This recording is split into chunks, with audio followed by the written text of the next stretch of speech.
Hey guys, what's up? So it's been a little while. I was thinking about how to plan the stream out if it needed to be done any differently because there were some issues with guests last time. So we're going to be a lot more conservative with how we let guests on. We're going to try and keep it a little more restricted, or I shouldn't say restricted, more streamlined. And let me just read the chat starting out here. What do we got? Hey, Sonichu, Anton, Zalgo, Nero, Shrimp Cell. Let's see. Mercer, when will you talk about Romania? Well, you know who would be good to talk about Romania with is Iebo, actually, because Iebo is a Romanian national. I think he's an ethnic German who was born and raised in Romania. So we could actually talk quite a bit about it, and we have talked about it in the past. But I'm mostly not too knowledgeable about Romania. It would be mostly him that would be talking about it. I can't really say that much, you know. Ceausescu was kind of interesting, but what else have we got here? how horrific it is for the men who are unfortunate enough to be born there. I imagine what sucks about Romania, I imagine, is that it's stereotyped as a place with a lot of attractive women that are relatively easy to access if you're a Westerner. And that is a recipe for getting overrun with sex pests, which is exactly what we saw. I think Andrew Tate was an example of this, actually, now that I think about it. Yeah, Andrew Tate was a used to live in Romania and used to brag about like all the blonde women that Oh, he would yeah. have sexual intercourse with. Yeah, exactly. And by the way, I should introduce, who I'm sure all of you know, but I'm going to introduce Chudian Crusader here, who is going to be the co-host. Meremy Jeeks at the moment is away, so he's not able to co-host with us. But we do have Chudian Crusader here, so you can give him a big hand and welcome. It's unfortunate. I heard that Thomas White's stream got nuked. Yeah, his channel got banned, but he has a new channel up. Okay, could you link that to me, and I'll link it in the chat. Yeah, hold on. Let me just. I have to like search to like 60,000.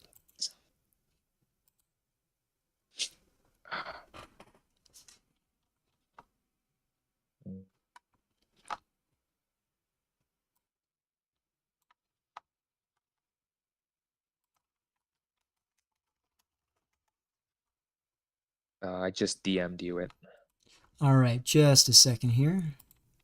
Yeah, just DM'd you it. Okay, we've got the TW show.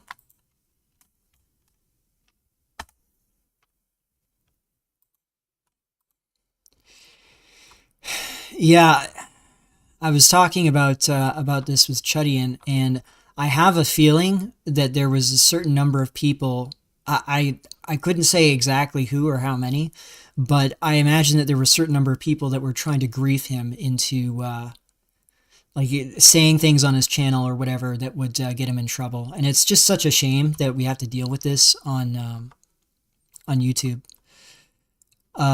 It's like what they say, the greatest enemy, you know, um, women's greatest enemy is women, men's greatest enemy is men, black's enemy's greatest enemy, black's greatest enemy is blacks, and incels' greatest enemy are other incels who run around grieving because they have nothing better to do. No, Like you're absolutely right. the guy who the guy who ran around and kept exposing his penis and jerking off on stream. I think he did it on Hoka's stream and he did it on Thomas White's stream. I think 2 times before Thomas like caught on and like blocked the screen with his blocked the screen so he couldn't do it. He couldn't do it so the viewers couldn't see it. Yeah, that's one thing with what is it? StreamYards is what they use. So I mean, Yes, I know that jerry rigging your own stream setup with OBS is a lot more hassle, but I'm kind of glad that I did do it because it makes it a little easier to avoid that sort of thing. Oh, Western Decline, yo, I, we go back and forth on Twitter sometimes. If you want me on your show, or if you want to come on my show at some point, just send me a message because I would love for us to. We can all complain about suffering in Canada. If we could do like a Canada Seeds stream where we just seethe about Canada. This country is a hellhole. Someone needs to kidnap me and get me out of it immediately. Yeah, yeah, exactly. With the temperature lately, it actually has been feeling like hell too. So God, yeah, that is one thing. Hang on, I gotta turn you up a little bit. Can you talk again? I'm talking. All right, that sounds good. Yeah, that would be great. We should do a Canada Seeds stream. Anyways, though, so with that stuff out of the way, the actual subject of the stream, not the exclusive subject, but sort of the main line that we're going to be talking about, is how we're going to be seeing a return to early 20th century style culture and class warfare, like what we saw in the preceding periods before World War I and II. We're going to be seeing a return of that. And that's largely because the economic situation that we're going to be in a decade or two, if not now, we're actually approaching it now, is going to look very similar to how it looked at the onset of the Industrial Revolution. Here, I'm going to pull up I had ChatGPT put this together. Actually, it's surprisingly accurate. I was expecting it to fuck it up, but you can see here that there's three waves and transitions that America went through over the past 150 years, or 100 years, I should say. It's going to be 150 as things go on. But it started out with almost everyone being employed in agriculture. And then with the mechanization of agriculture, this is something I talked about in my economics video. With the mechanization of agriculture, you saw a huge decline in agricultural workers because they just weren't necessary anymore. And this sounds great because it massively reduced the price of food, and that's true. But the downside of that is that it made all of these farm workers access to requirements. So what do you do with these people? They're like, these are manual laborers. They're not. This is before widespread public education. Literacy was just basic, just to get by. They weren't really able to do anything else. So they flooded into the cities. And this began the process of the wage worker in the cities that were working like 10, 12 hours a day in brutal conditions and child labor, etc. And that peaked in the early 20th century, in the 1920s up until the 1930s. And then during the Progressive Era was, I believe, 1910s to 1930s, or 1900 to 1920s. This is when the American government heavily invested in public education. This was how we escaped the problem with manufacturing and automation the first time. Because what automation did, like mechanized agriculture, mechanized manufacturing, that replaced the artisan work where people would like hand make things, like what you see with the Amish today. Like, how the Amish will hand make furniture, and it'll be really sturdily built. It'll be well built. It could last 100 years, but it also costs like 4 or 5 times as much as something you could get at IKEA. That was the norm for people before the Industrial Revolution, is that you had people that were specialized in like making furniture, upholstery, and it would take them... Like making, also like repairing things was a big deal, because everything you bought was like an investment instead of just a like a consumable. Nowadays, if a chair breaks, you just throw it out. But back then, every chair, you couldn't go around just buying chairs. You had one guy who made chairs, so you would go to him and get it repaired for a fee. Yeah. So he was specialized in making these chairs. And you see this, as I said, with the Amish and the Mennonites to this day. This is exactly how the economy used to function, is that these people would be specialized to make these things from scratch. They would design it, they would build it, they would put everything together. That transitioned into the what is it called, that Henry Ford created it, the supply chain, like the it's like where it goes on a belt. Well, you guys know what I'm talking about, where you'd only, if you were working in one of these factories, you would only be engaging in one aspect of that. So you might you might put the legs on a chair, and then it would move over to the next section. The next conveyor belt would move it over to the next section, and a guy might put the top part on the chair, and then it would move to the next section. Like there was no artisanship or anything. It was just you were inputting labor, very repetitive, and it was much cheaper, lower wages. Standard of living actually went down quite dramatically for the people that got pushed into these cities. Now, the way that we were able to get around that was through mass education. We put children into public schools. We banned child labor. And as a result, we were able to educate people so that they could fill up sections of the economy that were not being occupied. And this would be like higher order technician positions in these manufacturing jobs.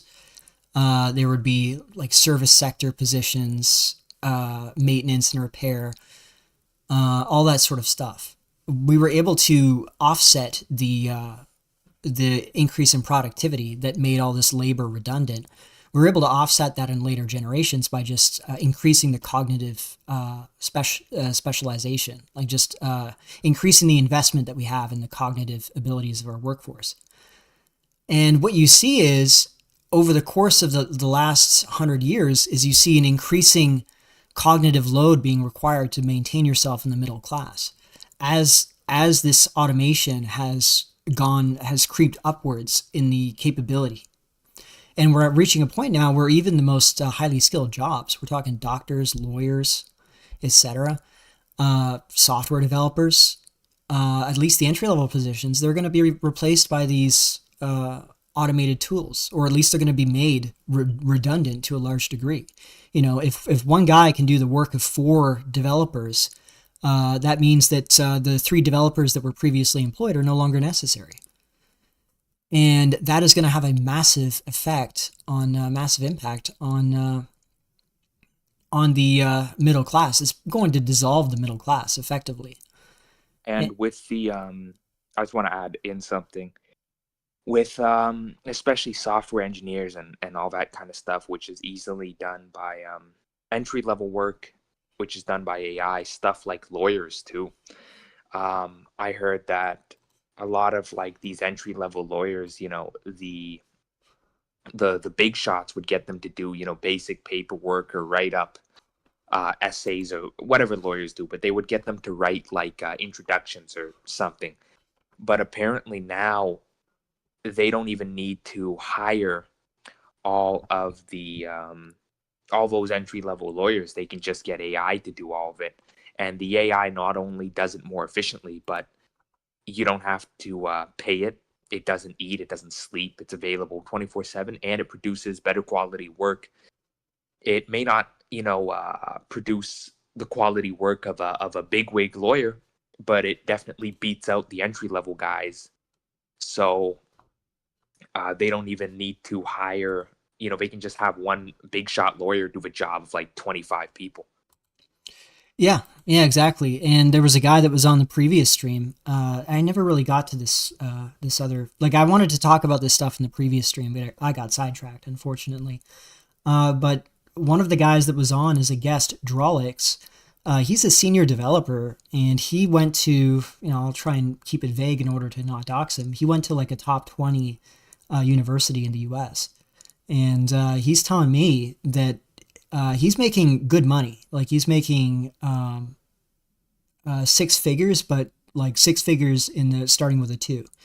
So he's making good money. But he's telling me that all of his, and not just some, we're talking all of his coworkers in his company that he's working at are either Canadians or there's some other, mostly Canadians, but also other non-Americans. He's like one of the only Americans in a developer role, which is pretty wild. And that's just because it's so much cheaper to hire Canadians. And then what happens is that even if you were to stop the offshoring, you have to realize that there's a threshold of labor costs. When you go above it, you then start looking at ways of automating the labor to save on the costs. And Just to jump in here. yeah, sure. Do you mean Canadian, or like, are you saying Canadian sarcastically when you mean Indian?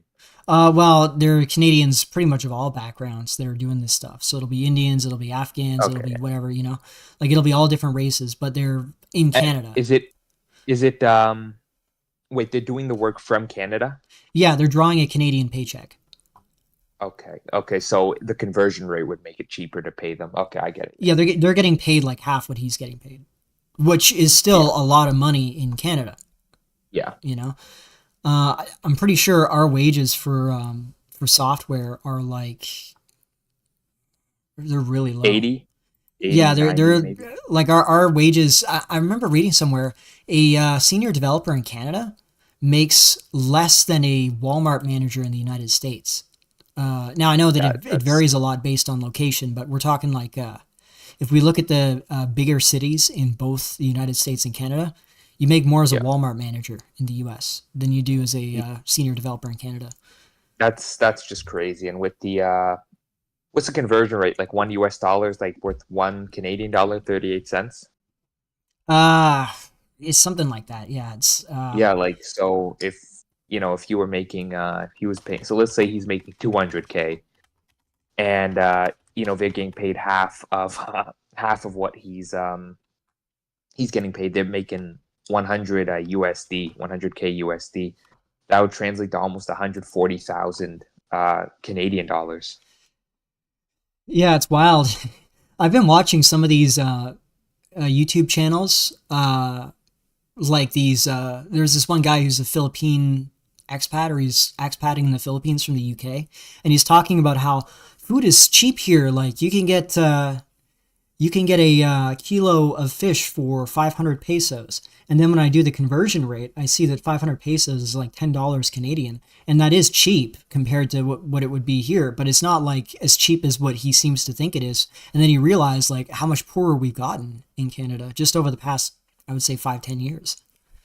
Like we're actually reaching a point now where I would say we're closer to like a middle income country than a high income country.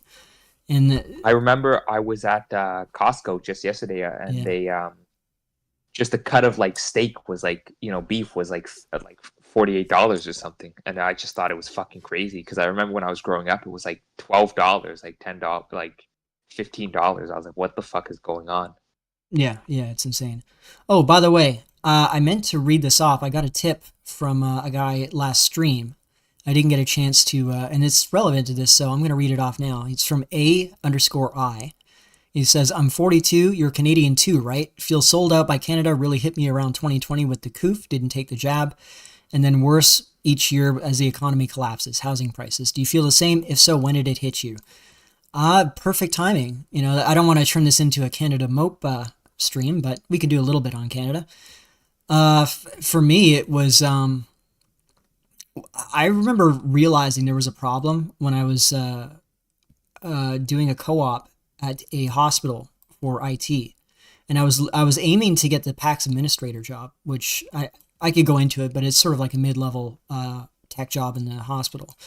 But I remember while I was working there, the guy was already telling me, the manager, "Oh, we're actually centralizing and outsourcing everything to Ottawa, the capital city. So we're not going to have any local um, IT department anymore, except for maybe like one or two guys just to manage things.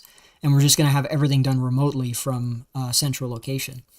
And this wasn't even outsourcing per se; it was just centralizing everything to make it more efficient. And I realized, oh shit! So I'm almost finished this program, and I'm already made obsolete. So I'm not able to.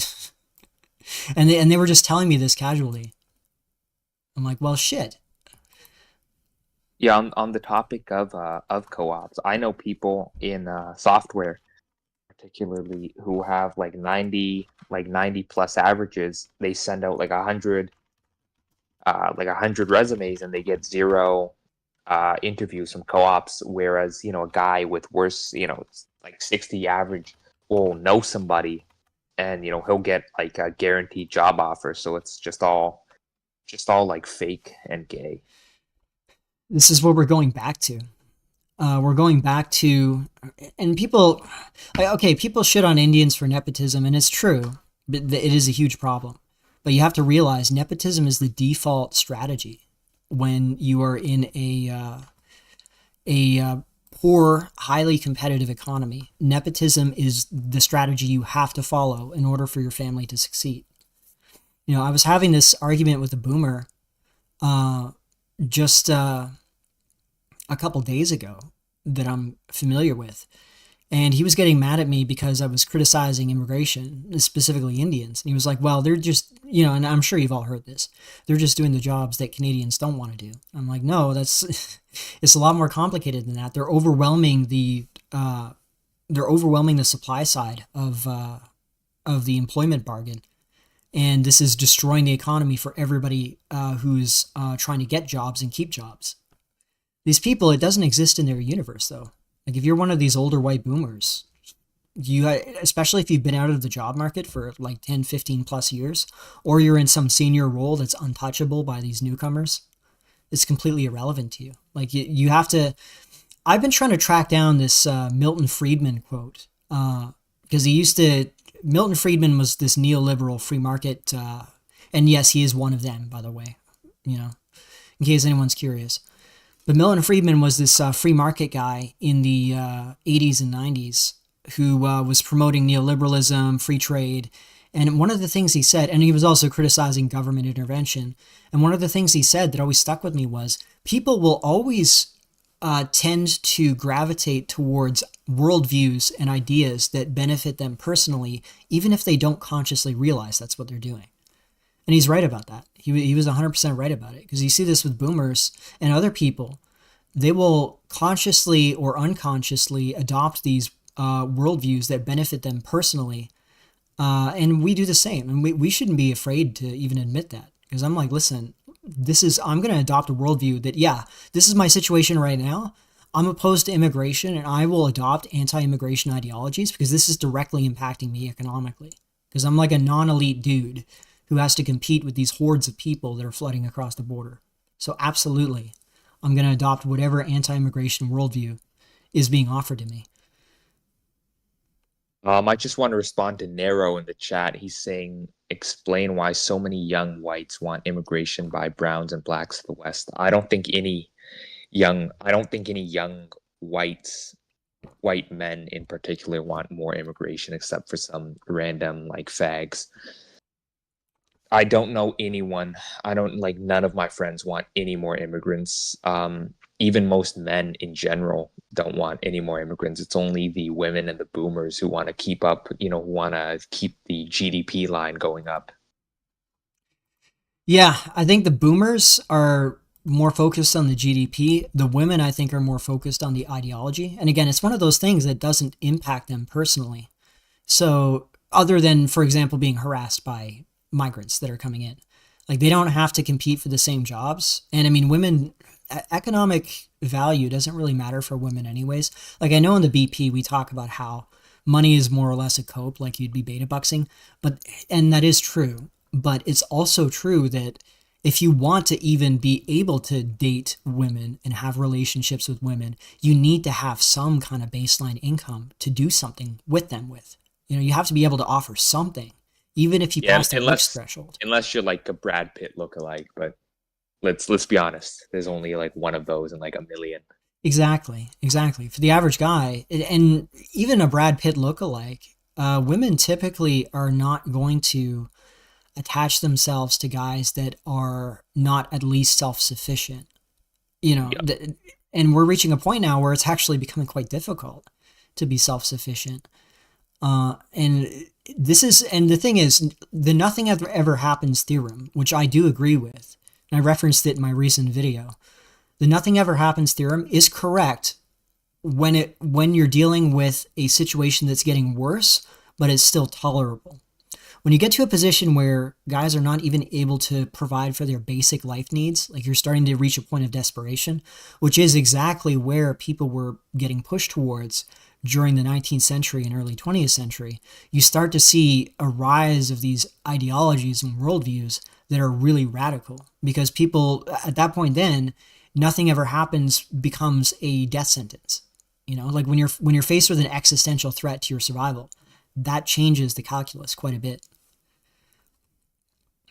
And we're approaching it now. Like I'm seeing the amount of hatred that I see for Indians now in Canada among younger people especially is just, it shocks me even.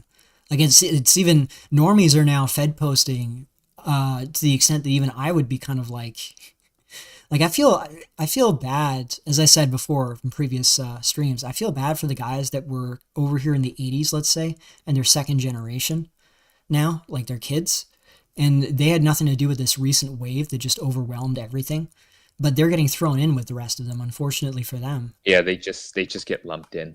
Yeah, there's nothing they can really do about it. It's really brutal. And yeah, this is something else that I was talking about because, I argue for structural reasons behind immigration. I don't deny that there was also very important ethnic interests in people that wanted to diversify Western countries in order to make it safer for them. Okay, like I don't deny that as an issue. What I would say is the original idea that these people had, at least in the United States, when they opened the borders, was that the people that they were bringing in, like in this case the Mexicans, for example, these were the first group. The Mexicans were the first group that really increased dramatically in size in the United States, like first non-white group. Their initial idea was that these Mexicans would have the same impression of Americans that they did. And what you actually see in reality is the culture in Mexico sort of sees whiteness as an aspirational thing. And when Mexicans would achieve middle class status, they would attempt to integrate into the white population. They wouldn't see themselves as like a competing outside group the way that the usual suspects did. And this is the case, and in fact, this is the case for a lot of groups, like Asian Americans. I'm talking like Rice Asian, East Asian. They're not really ethnocentric the way that the usual suspects or Indians are. Like what you see with East Asians is that they tend to be very collectivistic in their mindset. Like they'll strongly identify with whatever the high status group, whatever they say is the norms and the values. This is why they tend to be extremely liberal, and they'll support things like affirmative action, even though it harms them as a group. Yeah. But what you don't see is really that much ethnocentrism. You don't see the kind of tribalism that you see with the usual suspects. The only group that really fits the mold that I think they had in mind when the 1965 Immigration Act was passed and they started to ramp up immigration, the only group that fits that mold are Indians. But the problem is that Indians have so many other issues that alienate them from normal people, and they lack all the tact, and they lack the self-awareness that the usual suspects have. And this causes them to immediately expose themselves as being a hostile element in a way that didn't exist in previous times. Like the reason why the suspects were able to do what they were able to do was because they were very carefully managed their public image. You know, like this recent exposition of them and their power, like in the Israel-Gaza conflict and the Israel-Iran war and Trump, that is a very strong break from tradition, I suppose you could say. Greenblatt is actually a horrible ADL president from their perspective. The guy that was the previous ADL president, Abraham Foxman, he was a much more intelligent, pragmatic guy. He was very careful to avoid partisan issues and to make sure to steer the ADL into focusing on anyone identifying them as a group outside of a political context. Like if they were identifying them as a group independent of left wing or right wing, you know, like you can talk about Zionists and you can talk about socialists or communists or cultural Marxists, whatever. You cannot talk about this group acting in its own interest as a group. That's when the ADL is supposed to step in and shut them down. But Greenblatt took a side and he started to attack whites as a group. Yeah. And he started to do that whole thing where he's like, okay, well, having nationalism in America is racist, but for Israel, it's essential. And it's just an obvious hypocritical position. And you see with the his recent interview, this guy even had like a Freudian slip where he just kept saying our country when referring to Israel. He wouldn't even, and then he caught himself like after he said it like 4 different times. Like this guy can't even control what comes out of his mouth. Yeah, man, it feels like the competency crisis has hit them as well. Rabbi, keep being a faggot in the chat. I'm gonna fucking. Rabbi's being a faggot in the chat. Okay, Rabbi. What do we got here? Shane loves saying to get lumped into the hate. Well, look, Rabbi, you can disagree, right? We can disagree, but let's be cordial about it. Like I've made my position pretty clear on the usual suspects. I don't really see them as innately necessarily, you know, a wicked group, but they are certainly causing an issue when they're acting as a self-interested group within a larger population. That's really what the issue is. You know, if they weren't doing this in America or in other countries, I don't think anyone would really care. It's the same with Indians. Like, I don't think nobody cared about Indians until they started to mass migrate into our countries. Like what in the 90s, what was the impression that people had of Indians? It was like Apu from The Simpsons. Hardworking, bit weird of an accent, but Yeah, otherwise they're probably fine. a little bit silly, maybe. Yeah. You could kind of make fun of them But a little like, bit, but it's you know, like like harmless. yeah, but the boomers had like this vision of them that they were like spiritual people, like the Hindu and all the you see all the like early 2000 movies whenever some guy goes to like a India, you have all the Hinduism, people praying, all the flowers and everything. And now what's the impression that the West has of India? Like shit on the street and dead babies in the Ganges River or whatever the fuck. Yeah, and the thing is, most of the hate that's going towards Indians, it's coming from uh, it's coming from a place of seeing them as a direct economic threat. That's really what it comes down to, and also demographic threat. That's really what it is. It's economic and demographic threat. People start from that position. They see them as they see their group as an enemy competing group, and then they start developing reasons why they hate these people. Because as bad as India is, there are also a lot of other countries that are just as nasty as India. I mean, India's up there. Okay, it's up there.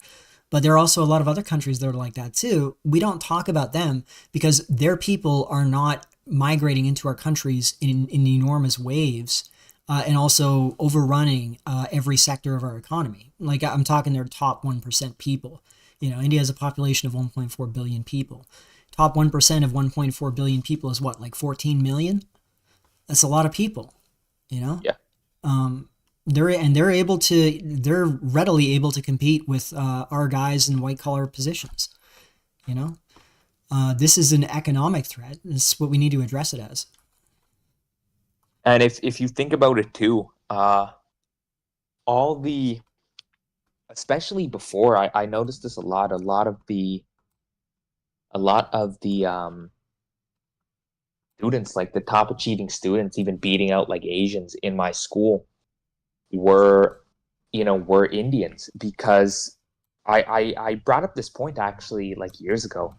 I basically said that the Indias that are actually getting to immigrate to Canada, to like not the modern ones in like 2020, but I'm talking about the old ones, even back in 2016, 2017, it was basically like a eugenic experiment, because the competition and the kind of population density is so high in India that only the basically like IQ maxed like top 0.1% would be able to get these jobs and get into these universities, to even be able to get the opportunity to get these jobs, to be able to afford to immigrate out of India.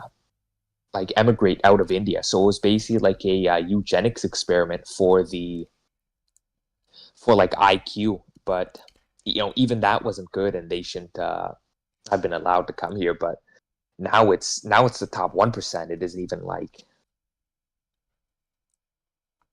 Yeah, yeah. I mean, eventually we are gonna run out of their top 1%ers. But it's like what?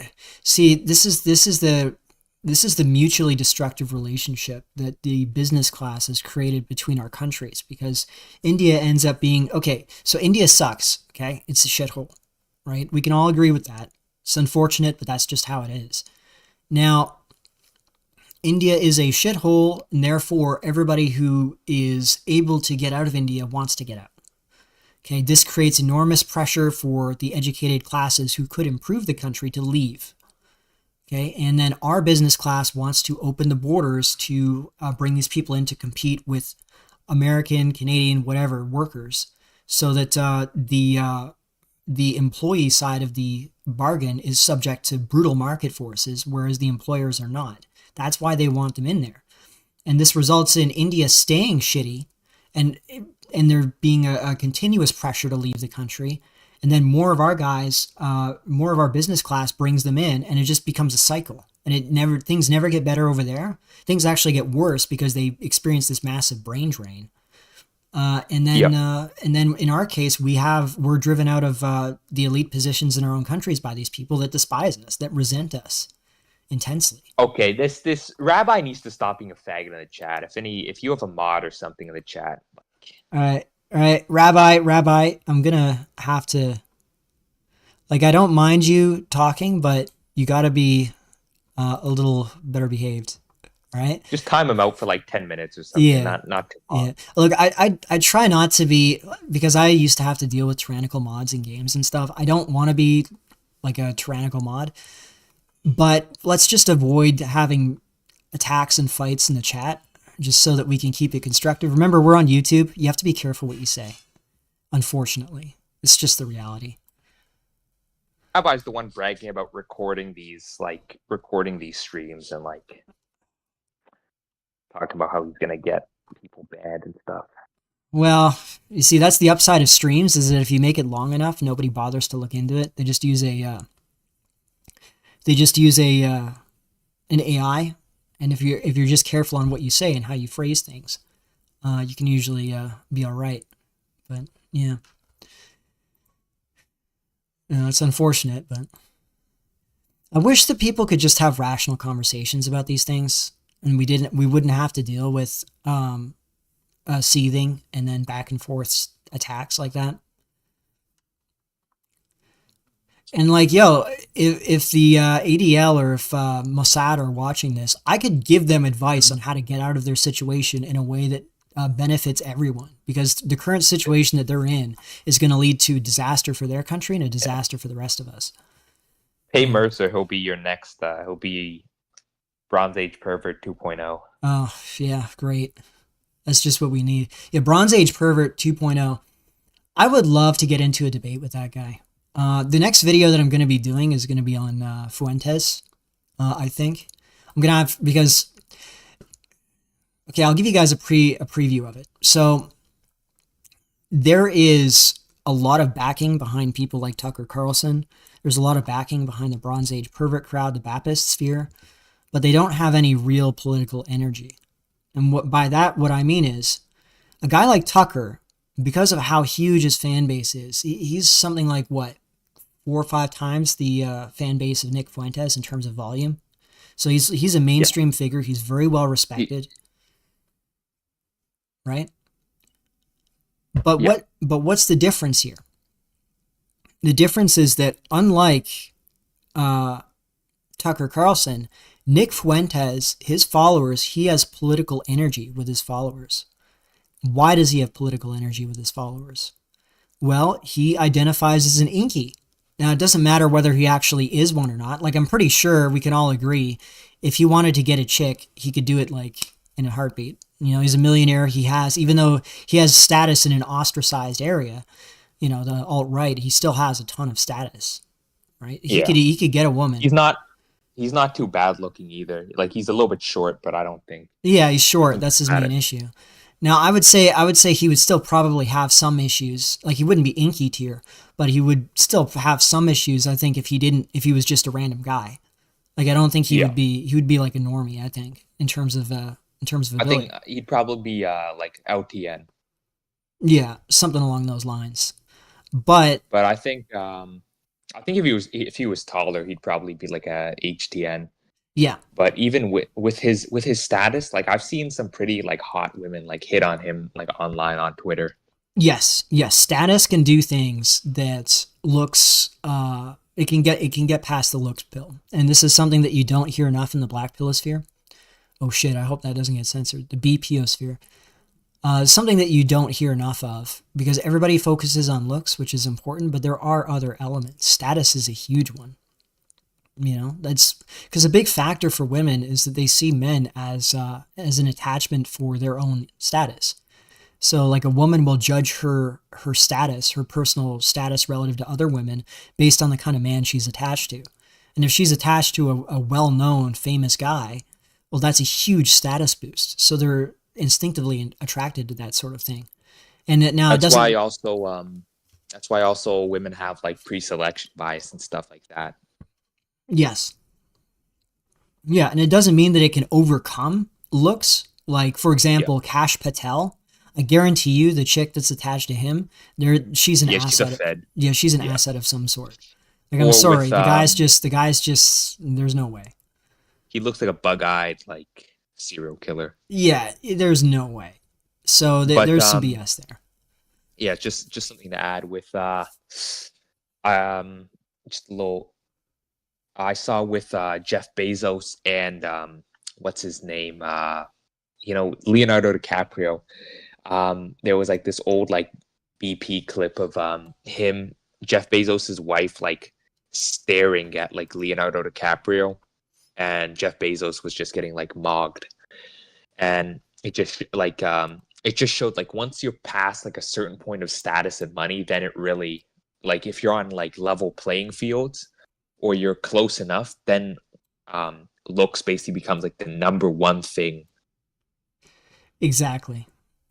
So it's not a magic bullet at all. And nobody should interpret it that way. But it still means something.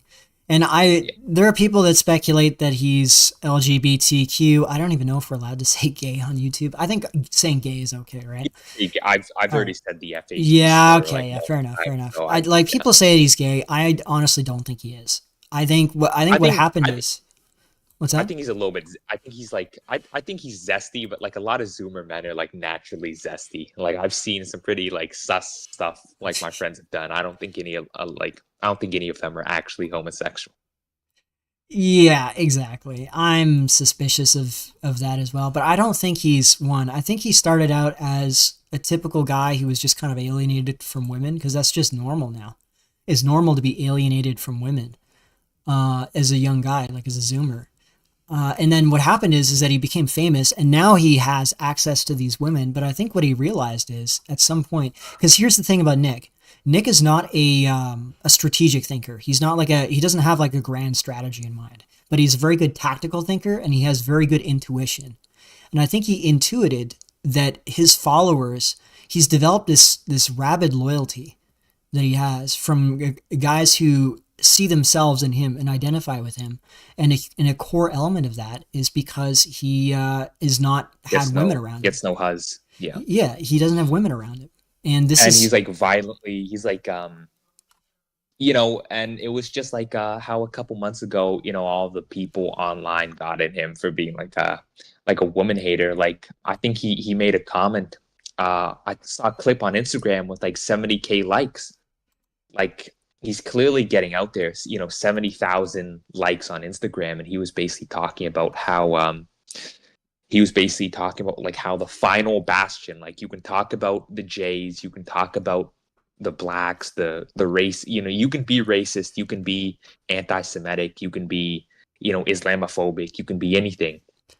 You can, call it Christian, whatever. You can do whatever, but you cannot talk about WQ, the woman question. You cannot, that's the final bastion, even in the right wing, even in the alt-right. You saw when he kind of pushed back against like the oofy doofy like wife guy, he just got blasted, and even now you see on Twitter, on Zitter, I deleted Twitter. I kind of got sick of it. Plus I started beef with some like random like 764 guys. But you saw on Twitter the alt-right, these so-called like, we're sexist, we're blah blah blah, we're gonna put you back in the kitchen. They're posting these sorority women in, basically like they call it athleisure wear. It's basically underwear, dancing to, black people music, rap music, which they famously disapprove of. And they're posting videos of these women, these white women dancing out to this, nignog music, shaking their ass to the camera. And they're like, we're so back. Like, yeah. This is what we're doing now, huh? Yeah, this is the white man marching on, okay? Like, this reminds me of the Return to the Land. I think I mentioned this in the previous stream. The guy Eric Erval, he was involved in like cam showing or something. Yeah, and then he used to bang his wife. Yeah, and then he had like this other woman around, and then he stopped doing that, but he still defends it. And then if you read into the hit article that was written on him, it then shows that his wife and him divorced 2 years ago or something around there. And they have 4 kids, and some dude that's on his compound remarried his wife. So Oh my this god. is what the benefits of being a return to the land leader is that you can shelf your wife Uh, away and some dude will pick him up yeah. for you. And you know what's crazy? He's going to get like social status like not Arvo, but the guy who like wifed up his ex-wife is going to get social status mog and probably physiognomy mog. Let's be honest. Like I know we're going to make fun of him for being like a degenerate banging his wife on camera, but let's not lie and say like he looks like a bad guy. Like this guy definitely has like the physiognomy to be Oh like a yeah. Oh, definitely. like a Yeah. Dude, he looks like that statue of Augustus Caesar. yeah. I mean, it's just a fact. But it's funny, and you can see where this is going to be heading because I was looking at all of the replies to his confession tweet, and they're all saying, "Oh, this is based. This is actually really hardcore. Yeah. This is like a white chat energy or whatever." Yeah, like white real. It's like the BAP and they love porn. It's kind of along those lines. Yeah, and I was like, this is exactly what you're signing up for if you're one of these guys. Like, okay, you can sign up to live on the white nationalist compound, and maybe you'll get rewarded with the cast off ex wife of one of the leaders with 4 kids in her mid 30s. You know, maybe that's what you'll get out of it. Congratulations, that you can serve the white race by allo parenting the leader's kids like some kind of monkey. You know, that's what you get out of it. It's ridiculous, but Wignats will tell you to be grateful and stop dragging us down or yeah, stop dragging you guys down. yeah. And to be clear, I'm not. It's not like I'm counter signaling the idea that they have, where it's like freedom of association, because if you look at what happened over the Yeah. course of the 20th century in the United States, civil rights legislation was used to Beat effectively down whites. weaponize black people, and they Yeah. would push them into cities that were filled with certain ethnic communities. Yeah. So it might be like Polish communities, Italian communities, Yeah. or whatever. And they would use these black people. They would send in a white family to buy a house in those neighborhoods, but the white Yeah. family was just a cover, and Yeah. they would then sell it to a black family Yeah. as like an intermediary. And then as soon as the black families moved in, I mean, problems would emerge. I mean, Yeah. I'm sure that you all are aware of that. Problems would emerge, and it would eventually force them all out. And this is what resulted in American cities becoming these wastelands of poverty and crime, and the suburbs being filled with these people that were from these communities, but they couldn't rebuild those communities when they were driven into the suburbs. So it was actually a social engineering project. The goal was to eliminate their ethnic identities and replace them with a more generic white American identity by mixing Yeah. them all together in the suburbs. Yeah. You know, and it worked. But the cost to that was that it created this empty category that didn't really have any content to it because it wasn't rooted in anything historical.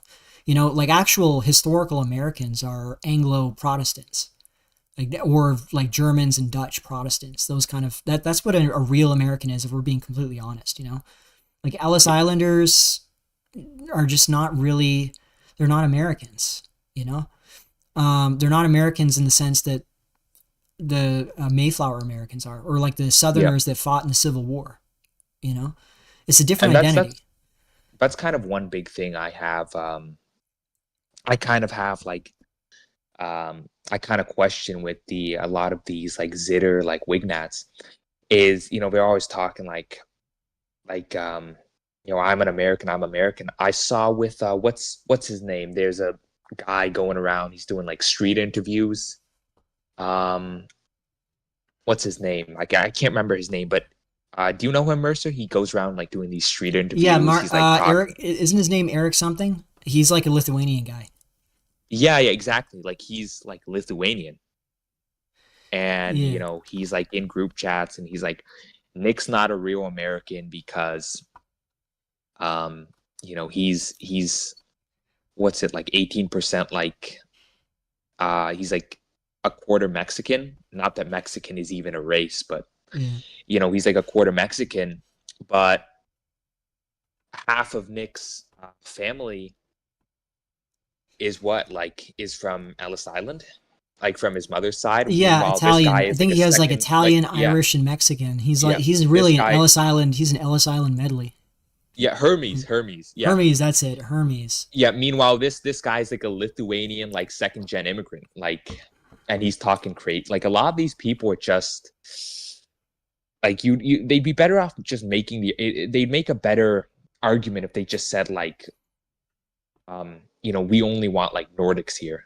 That would, or like blonde and blue eyed. That would honestly be a more congruent argument towards what they want. Yeah, exactly. And this is something else. But once again, this is an issue I have with Nick, where he's not a strategic thinker. He doesn't really plan these things out. He doesn't. He's always doing things on the fly. But he also intuited this way of dealing with the issue of America, like what an American is, it's not something that you can deal with by reverting back to even like a 1950s tier, like we're all white people strategy, because it just doesn't work. Because you have an issue where you have white Americans that are genetically Mayflower wasps, but politically they're completely opposed to everything you believe. And then on the other hand, you have these other people who are either Italians, maybe, or Irish, or even like Mexicans or other Hispanic groups that identify with what you think an American is, at least in terms of the belief system, to a far greater extent than these other people do. And what you see is that there's actually a much stronger class dimension in America than there is a race dimension. I mean, race is, to an extent, race is a function of class, because obviously, blacks are largely in the underclass. Hispanics are in the lower half of the middle class, you could say. Whites span everything from the underclass to the upper classes. But you see with whites, there's this deep division among whites where you have this. There's like the low class whites and the high class whites. Yeah, well, the high class whites, they don't have any reason to support nationalism. It doesn't benefit them. Yeah, like they're part of the employer class, or they're part of a curated class of multi-generational white collars. So they have ethnic networks, not even ethnic networks, just class-based networks that they can get their jobs through. Whereas these lower class whites, they are entirely subject to market forces when it comes to functioning in the economy. Well, you already have a conflict of interest there when you have this upper class that benefits directly from importing millions of people to. They might be better at the jobs, like these white collar jobs. Like there's plenty of Chinese scientists, Indians, whatever, that might even do a better job than the equivalent American. But it still doesn't benefit Americans to bring them in, because this is direct competition with Americans. But from their point of view, they're the ones benefiting directly from this. So they're like, well, why would they're we looking oppose out this? for they're looking out for themselves. They don't really care about the whether it benefits the people. If it benefits them, then it's a good idea. Yeah, exactly. It's more of a primordial thing when it comes to like national identity is more primordial in Europe, or even in Asia, I would say, like East Asia and Europe, because the identities there pre-exist the economic systems. So like even in East Asia, I kind of stalk like Japanese like nationalist Twitter, and they are surprisingly like more racist towards Koreans. I don't know if you knew this. It's a little bit off topic, but Koreans and Chinese and Vietnamese actually do, like Southeast Asians and Koreans actually compromise most of the Yakuza, like most of the crime networks. So they're actually more worried about the other Asians instead of like Indians and stuff like that. That is true, actually, and it's really funny. This is a conversation I've had with different Asian groups.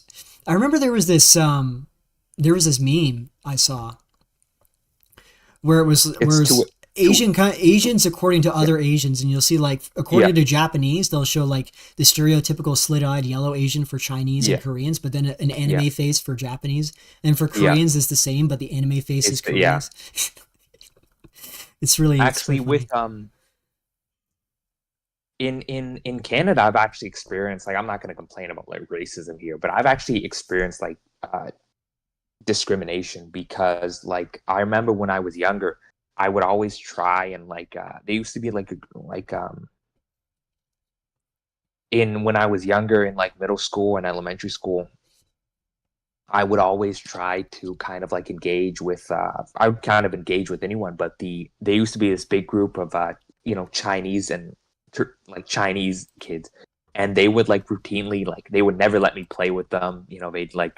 They would never let me borrow their toys, and because I used to come into school with like my parents used to send me to school with like a Japanese like flag like T-shirt.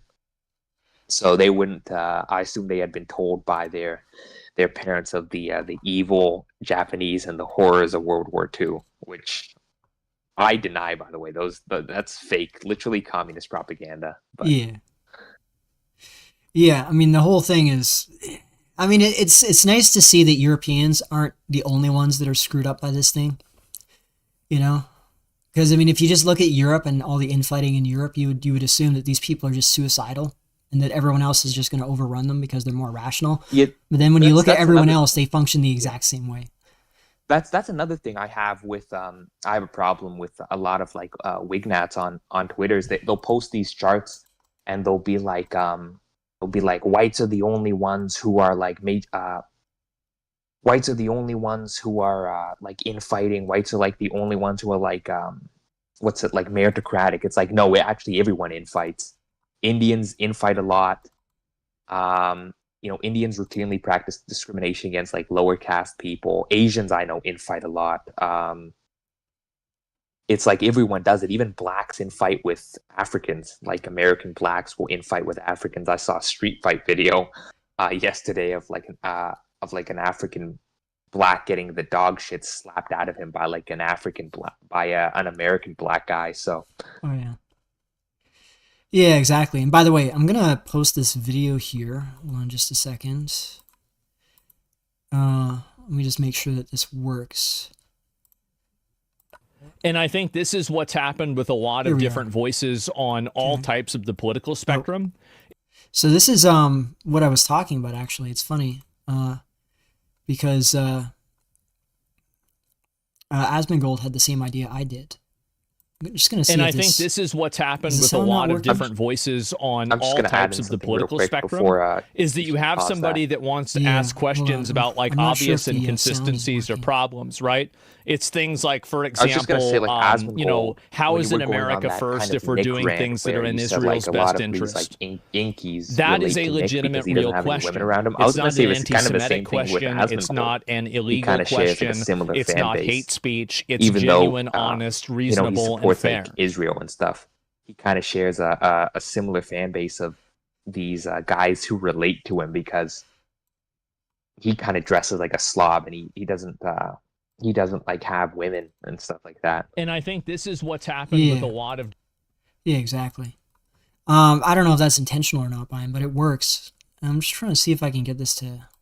And I think this is what's happening. I'm not seeing any volume. Do you have to actually? Don't tell me you have to actually. And I think this is what's happened with a lot of different voices on all types of the political spectrum. Is the sound coming out? Is that you have somebody that wants to ask questions about like obvious inconsistencies or problems, right? It's things like, for example, how is it America first if we're doing things that are in Israel's best interest? That is a legitimate, real question. It's not an anti-Semitic question. It's not an illegal question. Right. It's not hate speech. It's genuine, honest, reasonable, and fair. And if you can't ask that question and they can't answer that question, that says a lot more about them than it does about you. Why is he so personal about this? Well, because Tucker Carlson called him a little gay boy from Chicago. I mean, I feel like that's kind of fair. Right? I mean, you want to be personal. Personal is going to go both ways. That says a lot more about them than it does about you. Last year. Why is he so personal about this? And I sacrificed, and I was targeted by the ADL, by the SPLC, by the federal government, by the conservative movement that both Candace and Tucker were a part of. Candace and Tucker had nothing to say about Israel until it became unavoidable last year. Not popular, but unavoidable. And now they want to gatekeep me out and do this personality attack and say I'm a bitter loser in my basement from Chicago. I'm a kid from Chicago. And they slipped up there because they forgot for 1 second that they're pretending to be the spokesperson for exactly that kind of person. Tucker's mask slipped, and he forgot for a minute that for 8 years he's been pretending to care about the plight of weird kids in their parents' basement who are broke and didn't go to an Ivy League school, living in cities that don't matter like Chicago, not like Washington, D.C. or L.A. or New York. I think Nick is right about this, by the way. He is. And the fact is that there's a lot of guys out there, and this is where you're seeing a lot of this online resurgence and a lot of this online right-wing tilt. I think it's primarily from disaffected young men.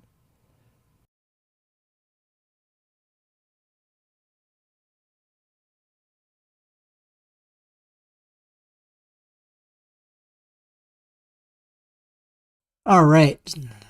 So I'm still getting used to setting that up, but I thought that went pretty well. Yeah. Video was delayed a little bit, but otherwise, other than that, it was pretty good. I could hear the voice clearly and everything. Yeah, I'm just trying to see if making sure that the is Chromium still working? Looper? Yes.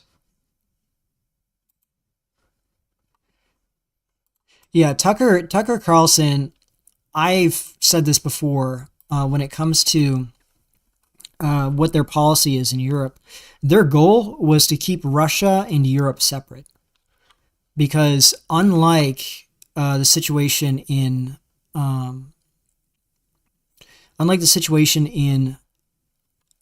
China, between China and Russia, Europe actually poses a military threat in a way that is not the case with China, because China has an untested military, and they're also just not an aggressive nation. They just don't engage in. The last war that they engaged in seriously was in Vietnam, and they didn't win that war. They lost that war. They're just not militarily oriented.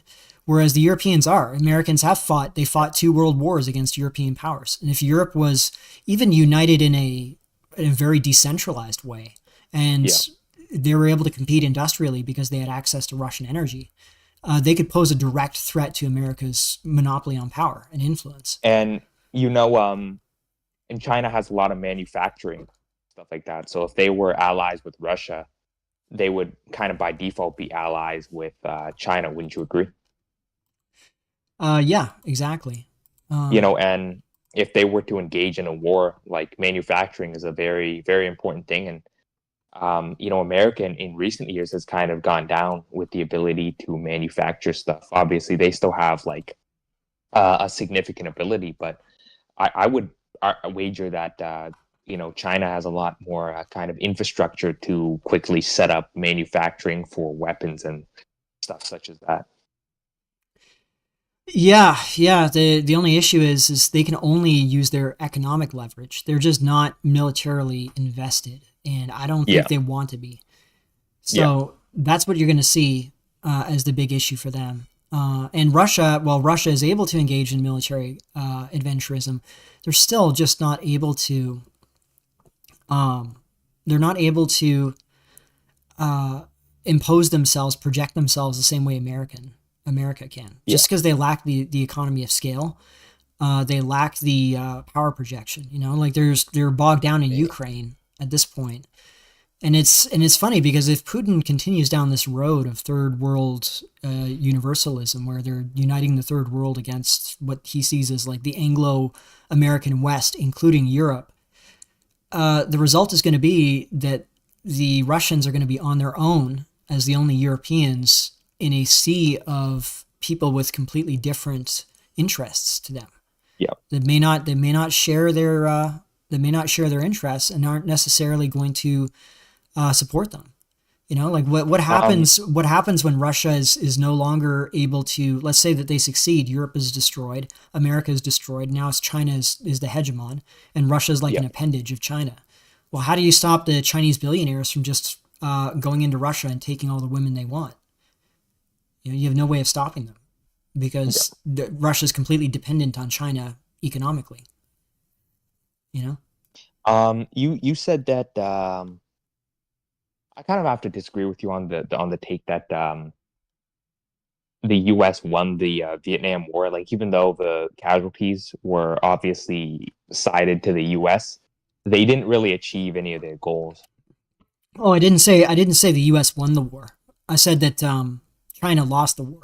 So after the U.S. pulled out, China then invaded, and Vietnam was severely, badly beaten in terms of their military. Like, they won the war because they preserved their independence. They took South Vietnam, so they won the war, but they were severely beaten in terms of their military capacity. But they still won against China. Oh, I didn't know that China invaded. I don't read a lot. I don't know a lot about history, Yeah, so I didn't know China actually had invaded Vietnam after America left, after the North Vietnamese won, and that's because the North Vietnamese were aligned with the Soviet Union. They were not aligned with China, and the Chinese wanted to establish a pro-China. They either wanted to annex Vietnam or they just wanted to establish a pro-China government, one or the other. That is an embarrassment. Yeah. Yeah. I mean, I'm not, this isn't, shit on China's military. But it's just a fact that they're not a martial people. That's not what their interest is. And that's exactly what the Americans would prefer. And another thing that people don't realize, imagine a European Union that included Russia and that was based and was not like a cocked liberal democracy shithole. You would then have 3 global powers that were competing with each other. Well, what happens when one of those global powers becomes stronger than the other 2? Well, the other 2 can then act as a counterbalance by focusing their energy towards the more powerful of the 3. And this actually keeps global power in balance. Whereas if you only have 2 sides, and one side is going to be weaker than the other by default, then the other side that's weaker keeps getting weaker because people will always defect to the stronger side. So the Americans want that dynamic. They do not want Europe to be significant. Well, I actually heard that China kind of reformed their military after the recently. They got rid of a lot of the what's it called? I'm a little bit sleepy today, so I can't remember the terms, but it's nepotism. They got rid of a lot of the nepotism, so apparently it's more meritocratic. At least the kind of generals are. Yeah, do you know how that happened? It wasn't because of a policy that they pursued, because you can't really fix that with policy. What happened was the Chinese population, due to the changes in the fertility, their extended families collapsed. And they just ended up, and this is exactly what happened in Japan as well. Just over a long enough period of time, when you don't have polygamy and you have birth control, even if you have no birth control, but you eliminate polygamy, you end up with increasingly shrinking extended family networks. And this is where nepotism comes from. It comes from these extended family and clan networks. And when those dissolve due to the lack of genetic ties, you then have people that need to come up with another way of dealing with each other in the society. And this is where the high trust society comes from. It comes from people having no other choice. It's really like it's something that you have to force humans into, because the natural instinct is to trust your relatives over strangers. Yeah.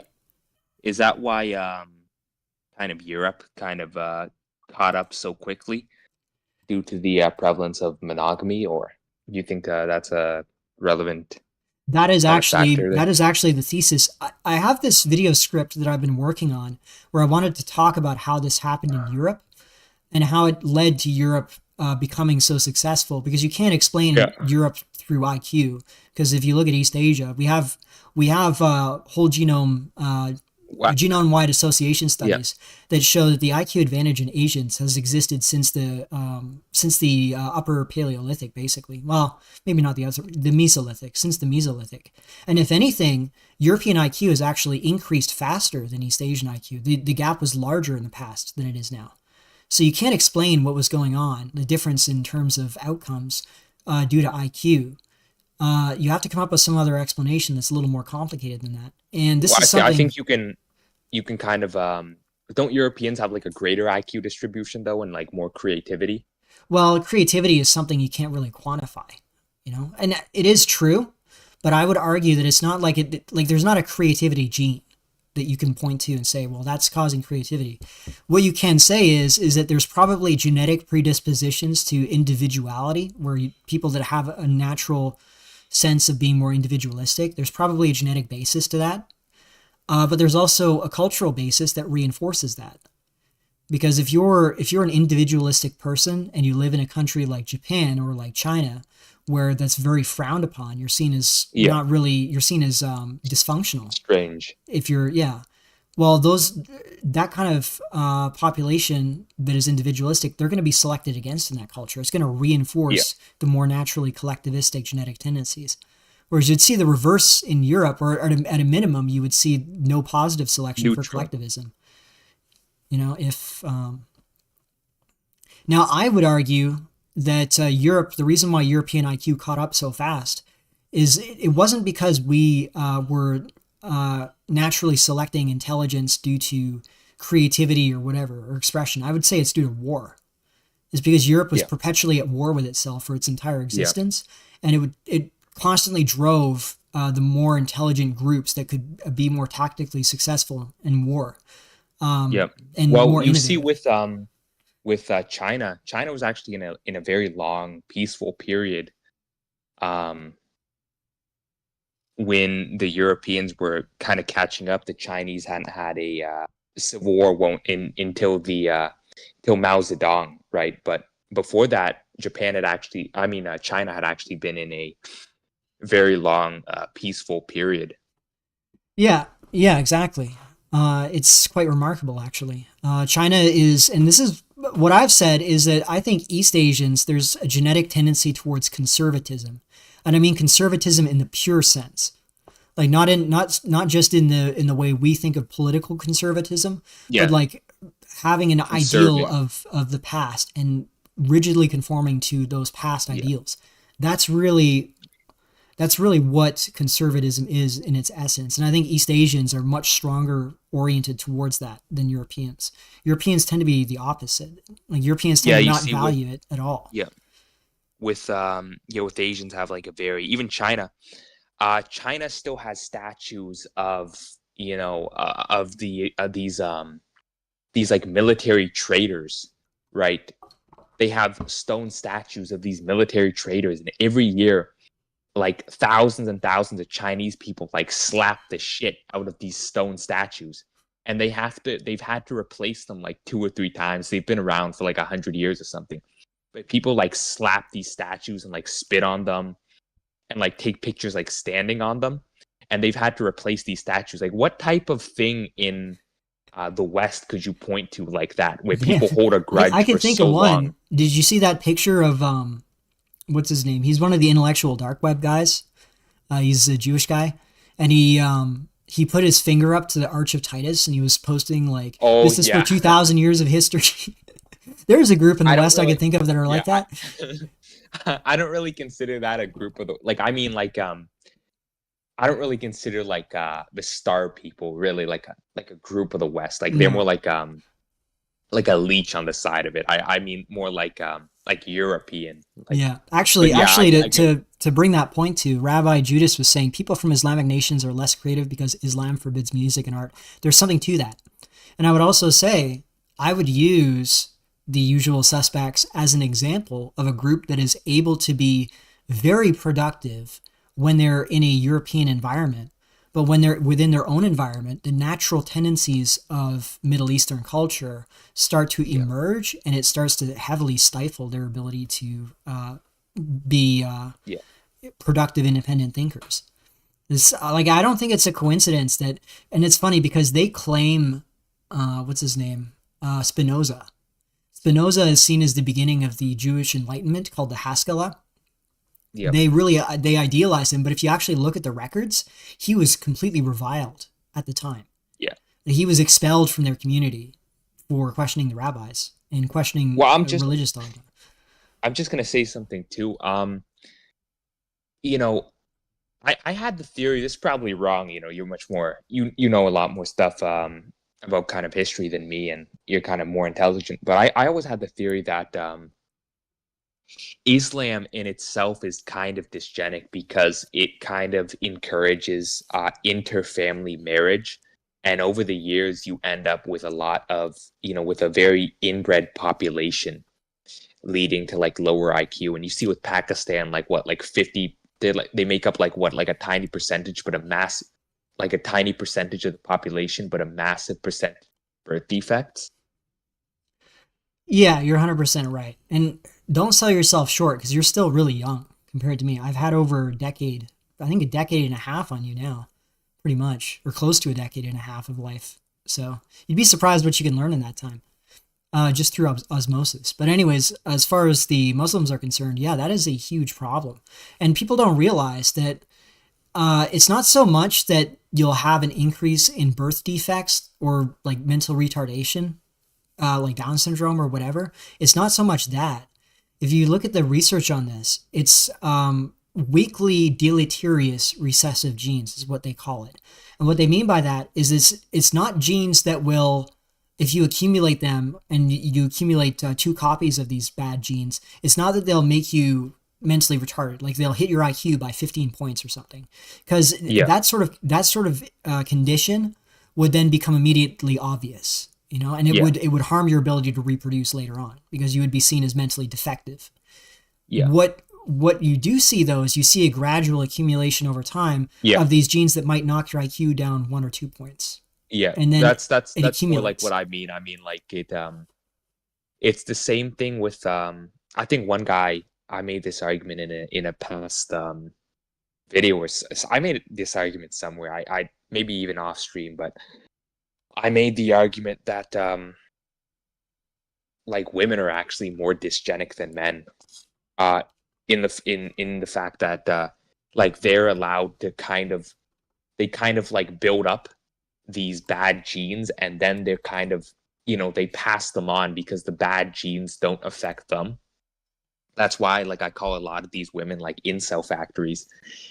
Like over the generations, these particular behavioral or genetic things are not selected against. That's why I have the theory that actually, like, a lot of women are they possess these antisocial traits that kind of don't exist in men, because in men, it would get you killed or it would get you discriminated against. But in women, it's kind of allowed to pass on. So you see with a lot of these, they kind of end up collecting a lot of these dysgenic genes and passing them on. No, you're 100% right. This is something I was talking about in my video response to Tails, where I was talking about the distribution differences between men and women, because it's not just about the individual traits. I mean, when you don't have balancing selection where men and women are able to balance each other out, you'll have one side accumulating bad traits over the other side. That's just naturally what happens. But if you look at, let me see here. Here's a really good example. So if you look at height here, you can see that the male bell curve, even though it's shifted to the right relative to women, obviously, because men are taller than women, you can see that the bell curve is flatter and it's wider, meaning that there's more men on the extremes on both ends than women. This is also true for IQ, for intelligence, and for pretty much every trait that you can imagine, whether it's intelligence or it's mental disorders, it's whatever. You are able to find this difference in distribution. And what this implies to me, and this is something I think people misunderstood because I didn't clarify it well enough. Actually, this is a good time to clarify it. When I was talking about how it's less consequential for men to be superficial when it comes to picking versus women, the reason why is because there are fewer outliers for women relative to men. So there's less selection that can happen, just because there's just fewer of them to select for or to select against. So like a woman who has, say, a genetic potential IQ of 130, she would be, because the female bell curve is narrower, that means that for the male bell curve, for her brothers, let's say, the average for them would probably be closer to 140 IQ because they would be further out on the distribution if you were to match their genetics. Yeah. And it's the same is true for height. This is why if you see a woman that's like 5'4", or not 5'4", let's say a 5'2" woman, and the average height is 5'6" for women, and she has a son with an average height man, her kids are going to be shorter on average than the equivalent for. So if like the male average is 5'10" and the man is 5'6", his kids will be taller if he has a normal height wife than her kids, because she's more of a genetic extreme. She's more of an outlier than he is, just due to the bell curve being narrower. Yeah. You know, I think I don't know if I made that very clear, but yeah, not to kind of distract, but I think I got you off topic like a little bit. I think that's all right. I mean, it's a 3-hour stream. We can't talk about the class warfare stuff for the entire stream, but we can definitely talk about it. You know. Well, I was just gonna mention something about my my job, if that's okay. Sure. Yeah, of course. So I work in I work as a pharmacy assistant, just packaging pills and stuff like that. And I didn't get hired because I was sending out job applications. I got hired basically because of pure luck. Like, I was walking around in a pharmacy and I asked if they had like a job opening, right? And I looked online and they had a like an application form open where you could submit your resume, obviously. And God knows how many applications were submitted to that, and instead I get hired. They had no, they had basically zero knowledge about me. They just saw me walk up in I had literally like a stained white t-shirt. I looked like a slob, but they had zero knowledge about me. They didn't have my resume. They didn't have my prior work experience. And they decided to hire me. And this basically just showed like the modern job market, like, it is getting so bad, especially where I live. It is a complete joke. I knew, as I mentioned earlier in the stream, I knew people who have like 90 plus averages, and they're submitting resumes left and right for co-ops and even internships, unpaid jobs. Like, they're willing to do slave labor, but they can't even get a job. Meanwhile, where I'm packaging pills. This is obviously it's not like a dumb person's job. You'd expect that they try and, I don't know, get someone who is actually qualified. Instead, they just hire me because I walked in on the correct day. It's just like the job market is a complete joke. Yeah, I mean, sometimes it can work out that way, but it's really brutal. Actually, this leads into I was gonna read an article on this in Fortune, where it's talking about how Gen Z graduates, specifically male graduates, are struggling. Oh yeah, they have the same unemployment rate as like non-graduates. Yeah, but it's exactly. not the same with women. And it's now even grads with master's degrees are sending 60 job applications a month with no luck. Yeah. Now remember, this is in America, so imagine how much worse Canada is. Oh my God, I don't even want to. Yeah, it's brutal. So let me just see here. Exclusive job seekers are applying to twice as many jobs this year as they did in 2024 as ghost jobs, AI agents, and fiercely competitive labor market throw a wrench in the American dream. And those with master's degrees are having a rough go of it as they're sending up to 60 applications per month compared with bachelor's degree holders who are applying to around 38 roles a month. With graduates frozen out of the workforce, many are left questioning if their degrees were a waste of money. Imagine the betrayal that you must feel if you're a STEM graduate. Like you could pawn this off. I think I said this before in the previous stream. You could pawn this off for like sociology graduates or something by saying, well, you should have picked a more competitive field that has applicants. Well, okay, if you're an engineer or you're in software, this is supposed to be a relevant field. This is supposed to be a technical field. Yeah. Everyone told Gen Z that, oh, you have to go and get a STEM degree. Don't get one of those BS degrees. no one's going to hire you if you get a art degree or blah, blah, blah. Go get a STEM degree and you're going to get a guaranteed engineer job as an engineer. And then what happened? Uh-oh, we invented AI. Oopsie. Wow, no job for you.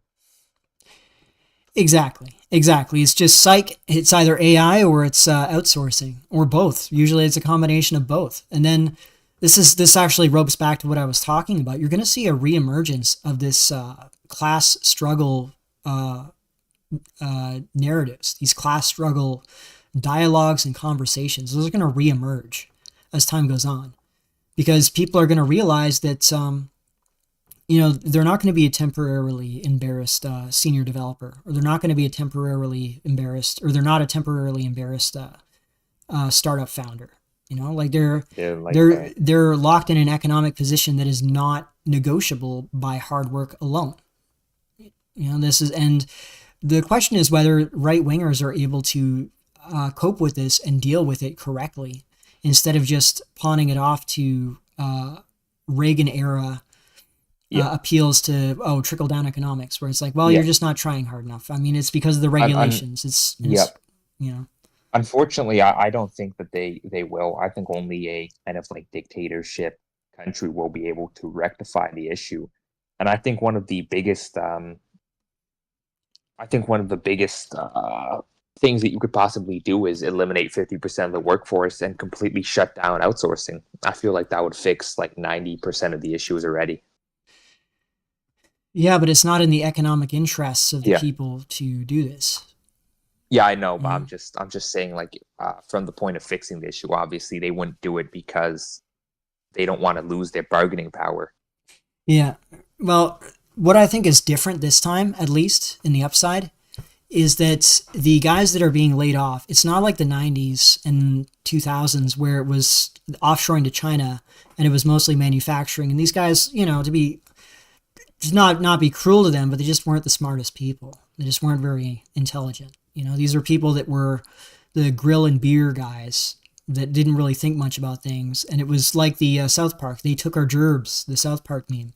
That's exactly how it was. Well, with these guys here, that's not going to be the case. These guys are going to be a lot more intelligent. They're going to understand what's happening to them. And you already see it. There was this, here, let me pull it up, actually. There was this thing with, see if I can find it here.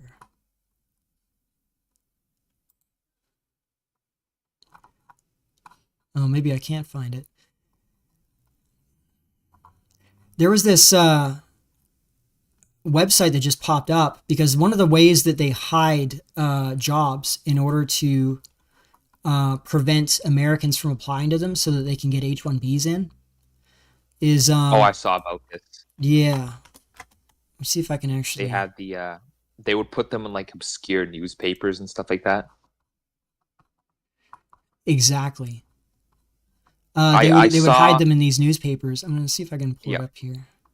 I actually saw that some guy made a website or like a tracker. It was like USA Jobs or something, and it would find all of these like hidden jobs, and then here it is. I found it.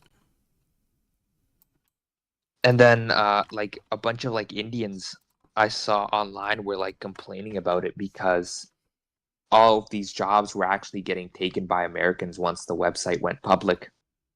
And the companies couldn't do the H-1B things because there were actually people applying. Yeah, exactly. Here it is. So this guy says, we're tired of seeing companies hire H-1Bs for ordinary jobs that Americans could do. When we learned from Amanda Louise that employers were systematically discriminating against Americans by hiding jobs for perm applicants. Perm is where they have to prove that no American wants the job that they're offering, or that no American can do the job. That's how they're able to justify H-1Bs. In violation of the law, we decided to create our own job board to make it easy and accessible for Americans to apply for hidden perm jobs. And we built custom software that allows us to rapidly process hundreds of perm job postings from across the country and upload them into the modern job board format. Now, this is great because obviously these people are doing it to try and get their H-1Bs in, so they're not going to get the jobs. Okay, like the people that are applying. The whole point is to throw sand in the gears of these people that are trying to exploit the American system. Now these companies are going to get what they want, right?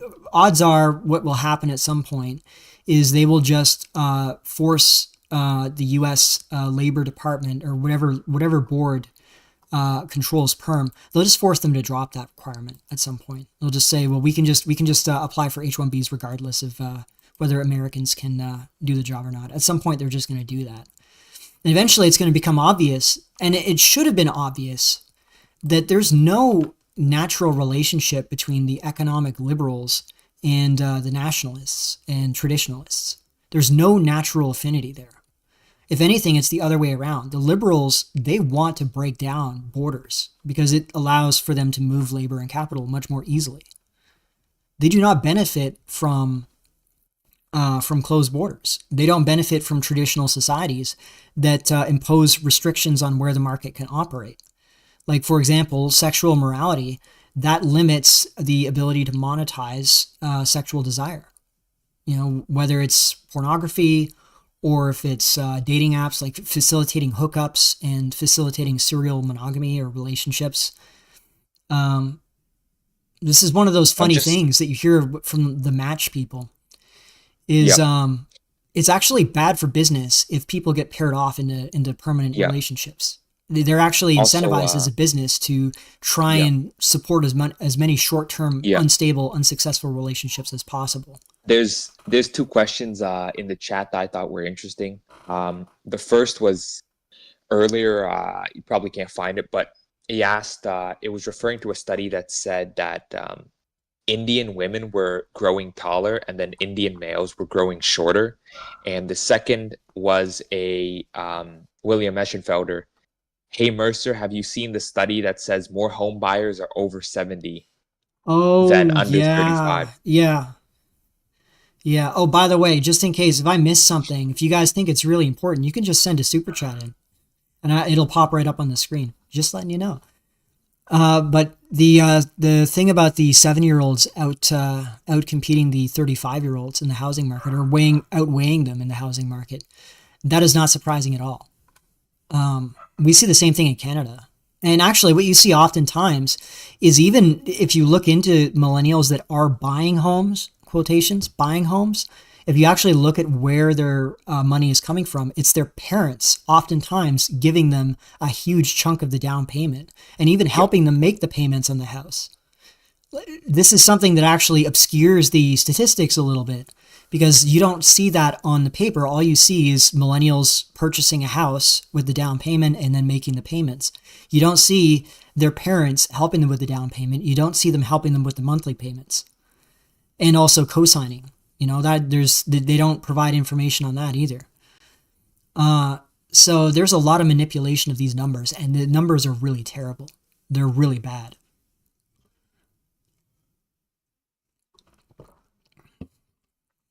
And what do you think about the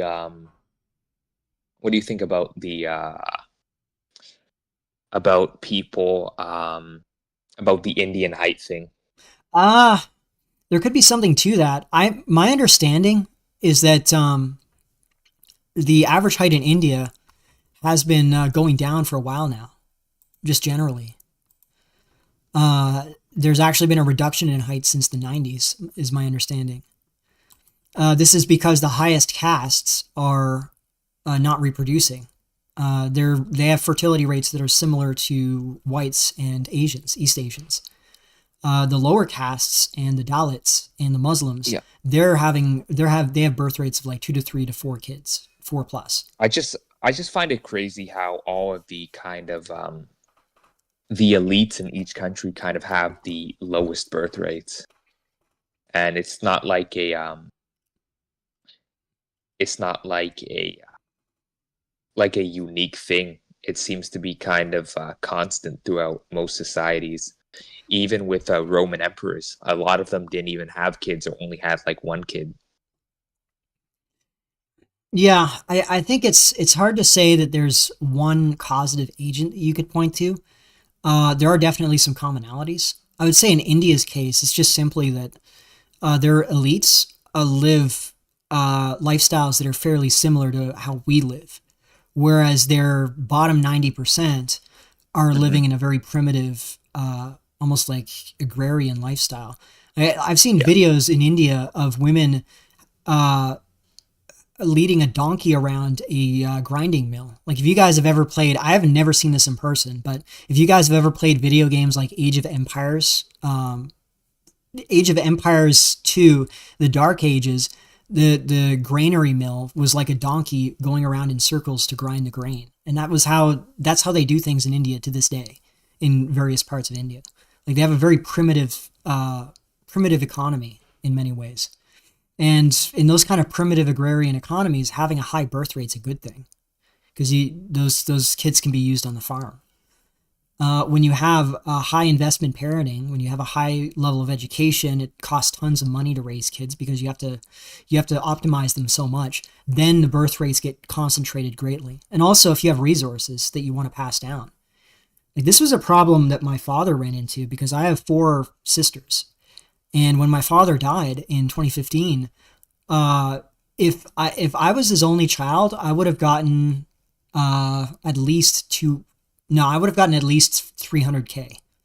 And that was in 2015. So that would be like 600, 700K now. I mean, I'm just talking about the value of the house that I grew up in, plus whatever assets my dad had. He had he had about 100,000 in assets as well.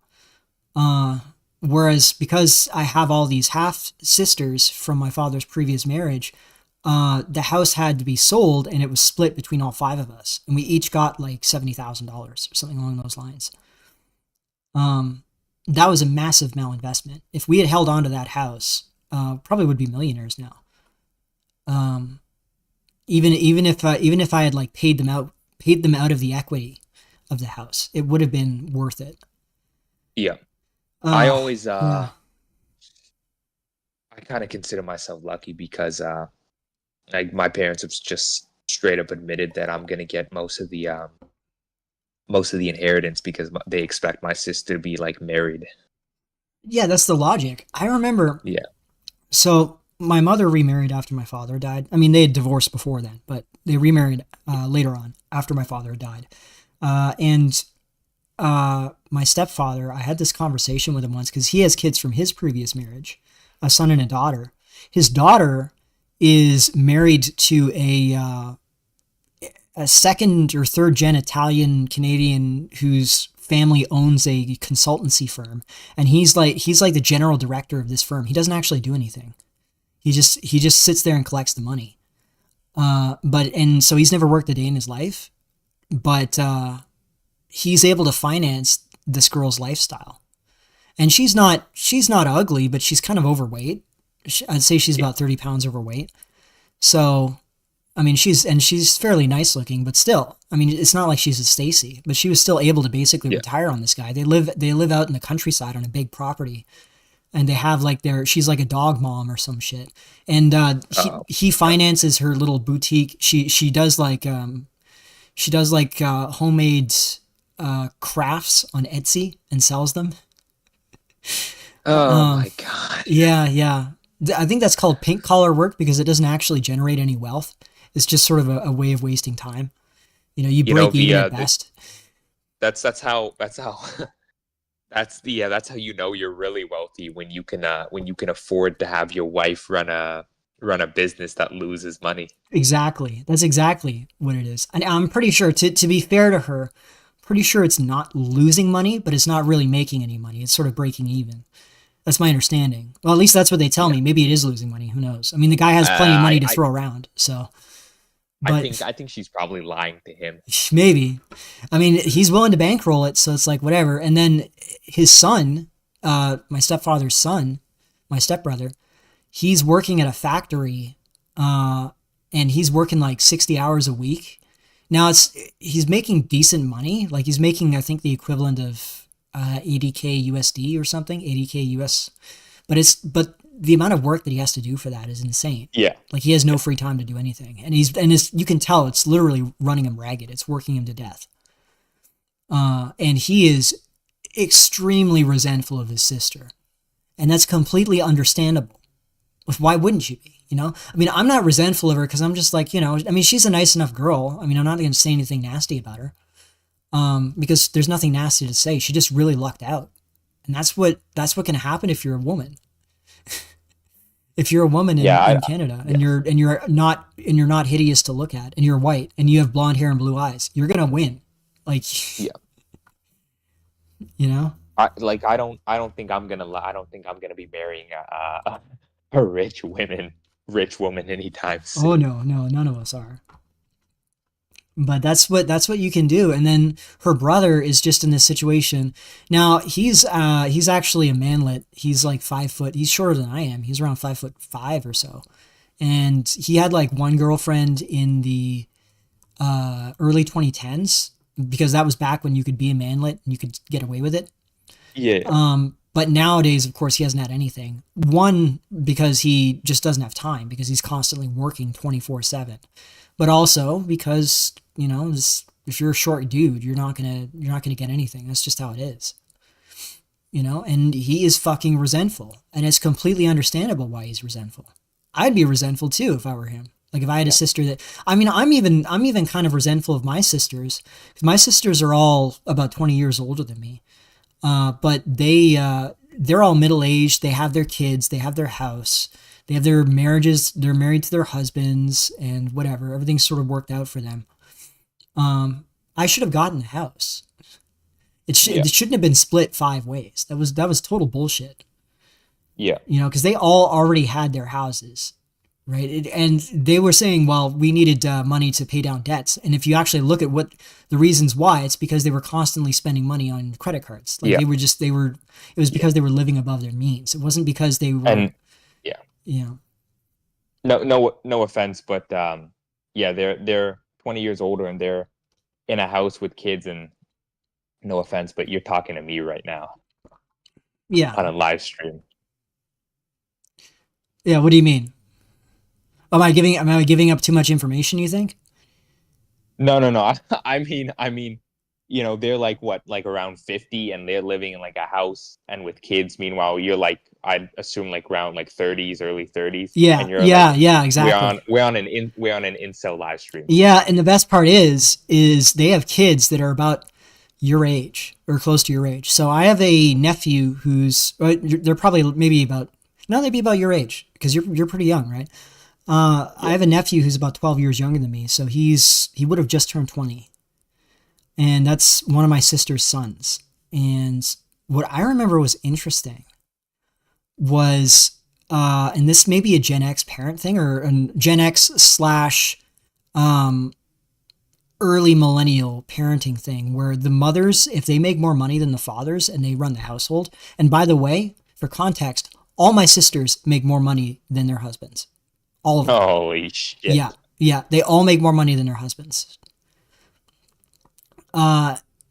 Anyways, so they're the ones that are in charge of the household. They decide how parenting is going to happen, and they are all helicopter parents. Well, just to add something here, just a little quick tidbit, but even when the man makes more money than the women kind of still run the household in most cases in modern society. It's true. Definitely. You know, mostly that's down to the men just being weak. Yeah. But even then, you know, if the woman is making more money though, there's no like you have no basis to even pretend to have any authority. 100%. Yeah. Because women already have like the power women already have like the power boost when they have no money, right? But when you give them more money than the man, they have like Super Saiyan like 1000. Exactly. Yeah. And what I recall from, as I said, what I recall from this is that they were very controlling, helicopter parenting. I remember this was about 10 years ago, I would say. No, it was even less than that, because my nephew was around 14 at the time. I remember. Wait, who got married to the? If all your half sisters got married to those guys who they're making more money, who got married to the Italian guy? Oh, that's my stepsister. So she's not blood related to me. and that's on my Okay. mother's side. My half sisters are on my father's side. Okay, yeah. Yeah. Okay. I get it. Yeah, I got a confusing family tree. I don't know. It's my father's fault. I mean, I asked him once when I was in my 20s. I was like, "So you just finished paying off the education costs for all of these girls that you had 20 years before me, and then suddenly I'm here. Like, what were you thinking?" It was like, I think he said something like, "There's an old saying: standing cock has no conscience," and it's referring to a rooster, but it's an English saying, and it means you know what it means. Yeah. You end up getting yourself into things, and then it's like, oh shit. Yeah. Now I knocked up this chick who was way younger than me, and now I've got another kid that I have to take care Yeah. of. That wasn't his It's intention like, at the time, but It's like people make the jokes about men having two brains, yeah. men having two heads or whatever. Well, for a lot of guys that were, and you have to remember that the context of the time. I was born in the early 90s. Yeah. So I would say and I know Steve Hoka would disagree with me a little bit here probably, but I know Steve that Hoka is a little bit of that. yeah, I mean, he also, and I would say, yeah, things were not great in the 80s and 90s either.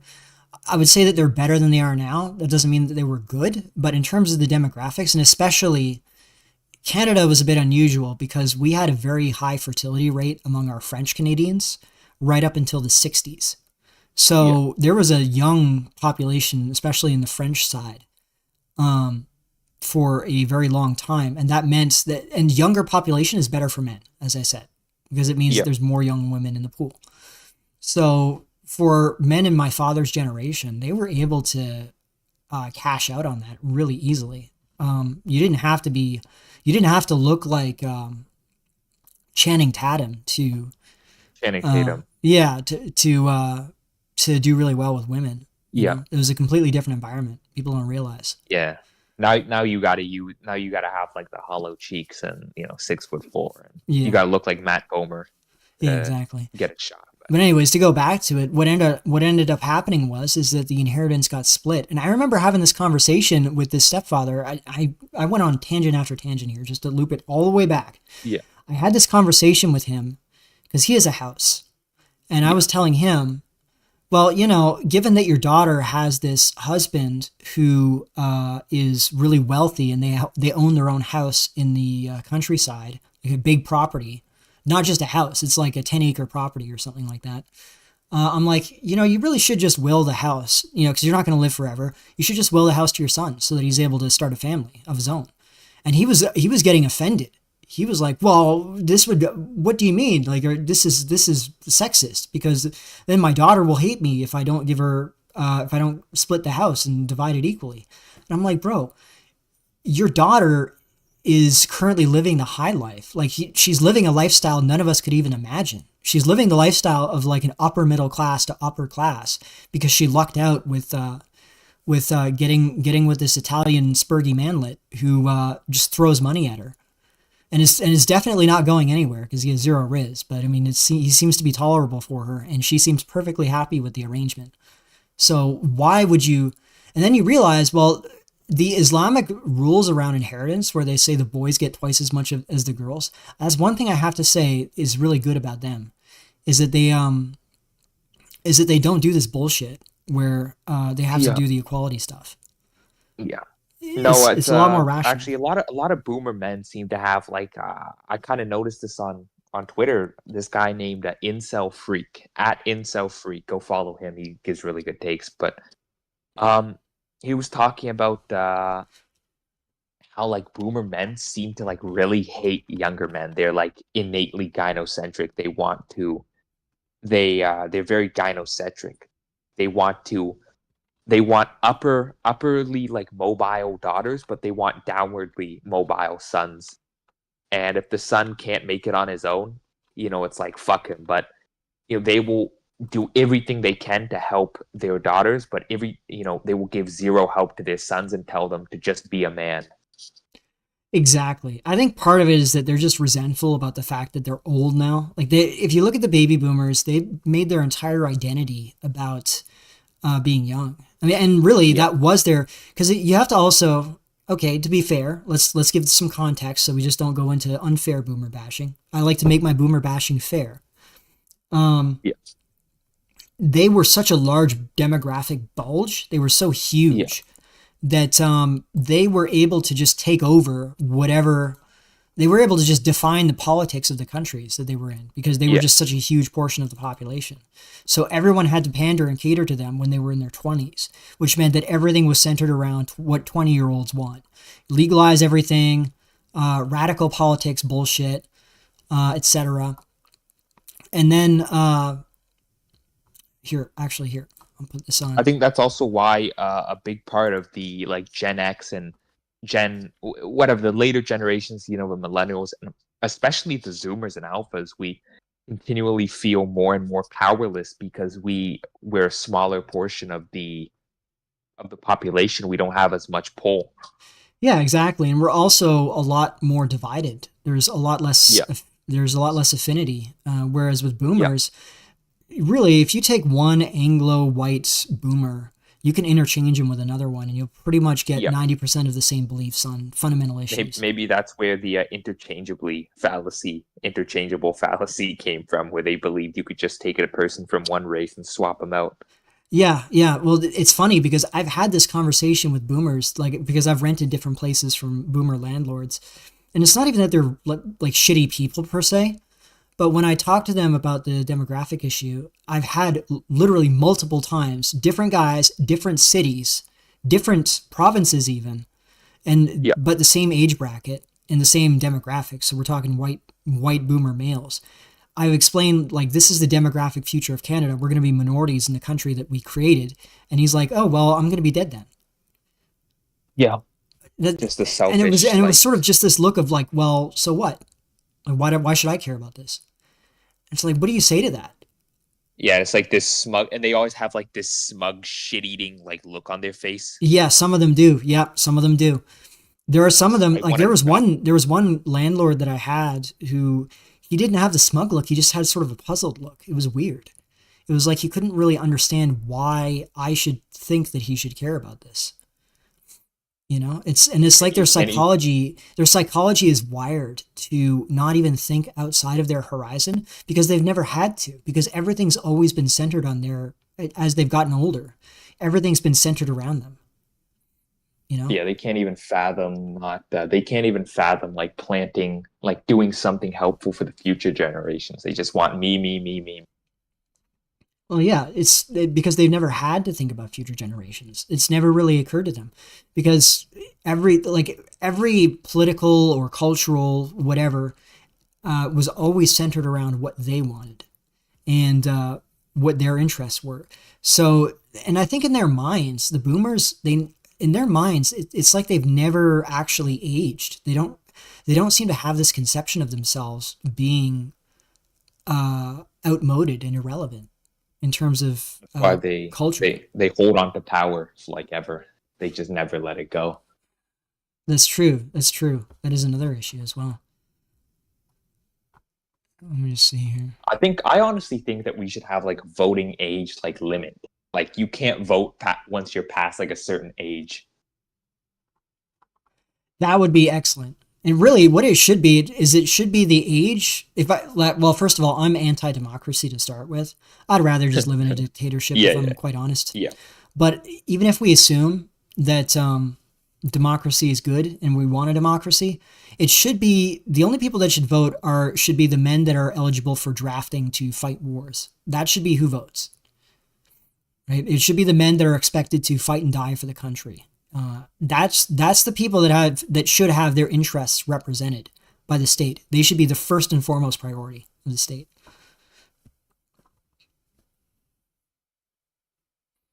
And yeah, as far as the boomers go, I have a feeling that I think it was the environment that they grew up in. Like obviously everybody talks about the TV being super important.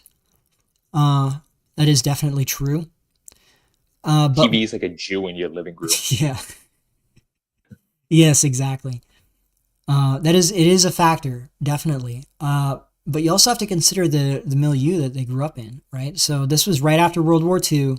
Okay, everybody knows the World War II narrative about what happened and all the atrocities. Okay, and the impression that you get when you read the history books and you look at the movies etc., is that having a totalizing worldview that, or like having this collective identity that supersedes the individual and puts the individual as subordinate to the group. Having any worldview like that leads to the gas chambers, or it leads to the gulags. And this is the impression that you get from World War II and from communism, is that any ideology, any worldview that has any sort of prioritization of the group over the individual leads there. Therefore, it's objectively evil to have these kind of worldviews. That's what it seems like the boomers, that's the lesson that they internalized. Well, that's what they're always saying. That's their main argument against all these kinds of things. They're always arguing about, like individual freedoms and like democracy and individualism and all this stuff. Like collectivism is bad because of they can't even tell you why it's bad. It's just bad because they think it's bad.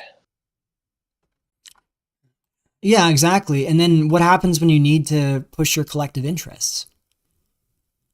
Well, then what do you do? Because that's what's happening now, is that our collective interests, like Canada is really ground zero for this. America is also, but America has all these other confounding variables. Like it has the black versus white thing. It has the various minority groups that are overly influential. Whereas Canada, it really was just the local population getting displaced by migrants, mostly for economic reasons, and whether we have a right to oppose that and to say, no, this isn't in our interests, and to even be able to articulate our interests. Be like, this is not in our benefit to have this. That's really what it comes down to. And you see the Canadians are just incapable of doing that. They're just incapable of articulating their interests. Even Australians are better at that than we are. I don't know why we got one shot so hard. Though I have to say, and this is a criticism. What's that? I kind of have a theory of why we got one shot. Well, not me in particular, but I mean like white, like Anglo Canadians. Yeah. Got one-shotted is because they're like the loyalists to the British. They have like the loyalist like genes, like you see with like America said like F you, like we're gonna rebel. They're like a rebellious child. And Australia was like a prison colony, so you already had like an anti-social population to begin with. That is true. Actually, that's a good point. That's definitely an element.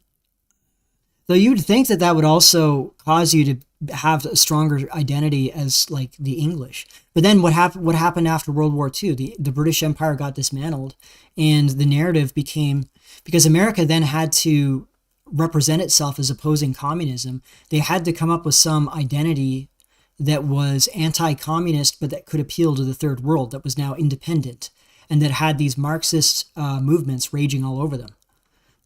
You had to come up with some opposition to that, and that meant that you had to oppose colonialism and consider it evil, because that's the only way that you could win over the third world to the American side. And so America ended up boxing itself in, where it had to stand for just not being communist. That was the only identity that they could have, and they had to undermine and oppose and demonize all the former colonial empires in order to present themselves in a positive light. So then you had the British Empire was like the epitome of evil in a lot of these people's eyes. And I'm not even saying that it was, like, I'm not one of these guys that will say, well, the British Empire just was objectively good to everyone. It benefited everyone to have the British Empire there. I'm not saying that. But there's no nuance. It's like the English are told from the beginning that their identity is evil because of the British Empire. Like your identity is synonymous with being a domineering imperialist that dominates these poor indigenous people around the globe. And even if you look at it from the kind of America kind of took over as the hegemony, who was the big like enemy against America at its founding?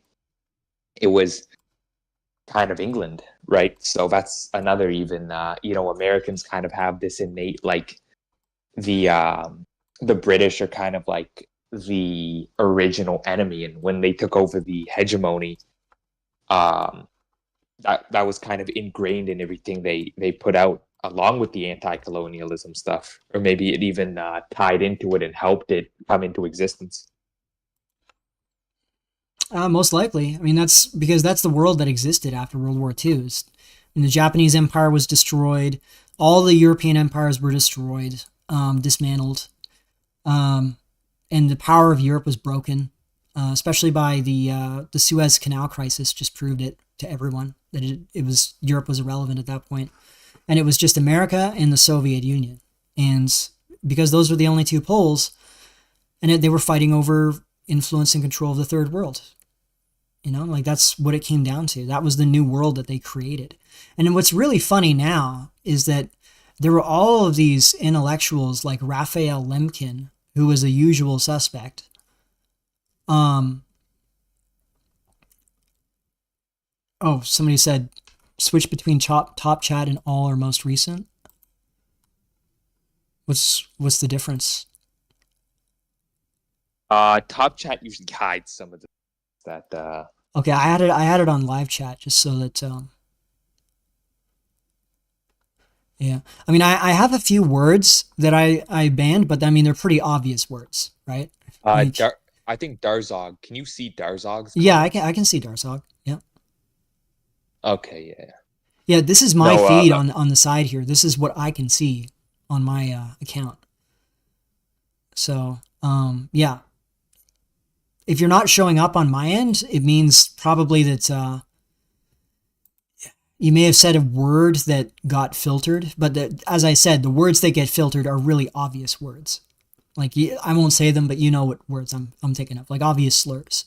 You just got to be really careful with what you say. Unfortunately, it's really stupid, but this is where we're at. Like as we said in the beginning, we just saw what happened to Thomas White. I mean, he had some guests on that would be a little Fed posty, but I don't think he said anything that's especially, problematic. But YouTube is just insane when it comes to this shit. You have to be so careful what you say. I remember one of the first videos that started getting striked were it was like when I was co-hosting, and also some like later ones, but a lot of the first videos that got like reported and Thomas had to take down were like with me as co-host. Did you piss someone off? I don't know. I don't think I make anyone mad. I don't know either. I mean, there were some people that were annoyed with you for some reason. I don't know. I wasn't really following it too much, but I think it was probably just a coincidence. But I just thought it was really weird that people were like, you'd think they would like port like Weston Decline's thing or something. Yeah. Yeah, maybe. I mean, Western Decline, he talks about stuff that I suppose would be sensitive in Canada, but I don't know. I don't think he says anything too iffy, I haven't, I've seen some of his streams. I haven't watched through the whole thing because usually I'm running around when I'm able to look at streams. Yeah. But yeah. From what I've seen, I didn't see anything that was too risky, Thomas White, and this is one of those things, I gotta say, when Raymond was on with Thomas White, I was like, and people were trying to get him to, like, what were you expecting him to say? Were you expecting him to say, let's do the arm sign. I'm signing up for total X extermination. Like he's not. What do you expect him to say? Like even if that's what he believed, and this probably isn't what he believes. He's probably a fairly mainstream guy in terms of his opinions. I don't know exactly. I haven't talked to him personally on them, but like he's a little bit like kind of like chud pilled, but like male biased. Yeah, he seems a little more. He seems a little more along the lines of like Asmongold's way of thinking. Yeah. And he's from a similar age background as well with Asmongold, so there's probably a generational thing there too. That sort of mainstream millennial mindset. But it's like, what did you guys expect? Like there were people that were prodding him, like they were expecting him to on his account where he's monetized, and he has to be super careful what he says. I mean, and we just saw why. Yeah. Just they expected him to just come out and just start yelling, just start yelling the N-word. Yeah, it's like, man, can we have some tact here? Like, you can have intelligent conversations. This is something, one of the guys that I really liked on YouTube in the early days before Trump's second term, and actually it was during Trump's first term, was Keith Woods. And Keith Woods was good because he would be very careful on how he said things. He would keep things very abstract, very intellectual. He would talk about philosophy. He would talk about Hegel. He would talk about capitalism. He would talk about all these things, environmentalism, and he would talk about structural stuff. This is actually one of the reasons I really liked him, because he would talk about the structural stuff. But because he wasn't explicit, because he was very careful on how he said things, he was able to last right up until he started to get identified with the European far right. And that's when they cracked down on him and shut down his YouTube channel. Is Keith Woods so Keith Woods' channel is not up on YouTube? I know Arvol's channel is still up on YouTube. No, Keith Woods got nuked. I think he got too well known. He didn't get nuked for any content issues, because he never had problems with his content before, because he was always careful. He avoided the usual suspects. He would talk about things that were related to them, but and it was obvious what his position was on it just through inference, but he would just not talk about them directly. Thomas, I know, Devin Stack. Yeah, of course. Yeah, blackpilled. I think Devin Stack's channel is still on YouTube, but I don't think he uploads. I think if he did upload, he'd probably get nuked too. No, he just does his streaming on Rumble, and he does a good job. Like, this is a guy, Devin Stack is a guy that I really, now that I've started to get into streaming, I really admire how he's able to do it, because he's just able to go on the same stream of thought without deviating and getting sidetracked and getting distracted. I wish I could do that, because like, the stream was supposed to be talking about class conflict becoming a normal thing in America again, almost like that's almost something you'd see from a bread tuber, right? But I mean, it's true. But obviously we got sidetracked from it. But yeah, I wish I could do what Devin Stack does, because he does a really good job. But yeah, it's a shame though, because you get put in a straitjacket when you're like, Raymond's at a point where he's at around 25K subs, and he's thinking that they're actually starting to hide him in the algorithm as well. I remember he was talking about that. There was weird stuff that was going on with his algorithm. Because once you reach that point, you have to be so careful what you say. Yeah. Mercer, I have to, I'm really sorry, but I have to go now. I told you with the, before I kind of... Yeah, of course. Yeah. No, it was great that you were able to come along. Yeah. Okay. Thanks for letting me on the show to discuss with you, and thanks for the chat's been pretty good. So thank you for anybody who came to watch, and bye, I guess. Yeah, see you later. Chudian Crusader, everyone. Yep, I think everybody knows you. It was great having you. All right. See, the funny thing is, I actually did write bullet points for this stream, but I just never bothered to follow them. So that didn't really work out for me. I mean, I covered most of them. Now that I think about it, let me see here. Yes, agricultural work was not cognitive. Anyone can do it in theory. So yeah, we're heading back to the circumstances of the early industrial revolution, where massive numbers of people were displaced from work. But unlike that time, there are no factories to absorb farm workers. That's where we're at now. We do not have, because now we have these STEM graduates that are, like, what do you do with these people? Like, first of all, they have massive amounts of debt. And second of all, they're cognitively primed to do work that is much more intensive and rewarding cognitively than what they are actually able to get. And it causes an enormous amount of resentment, naturally.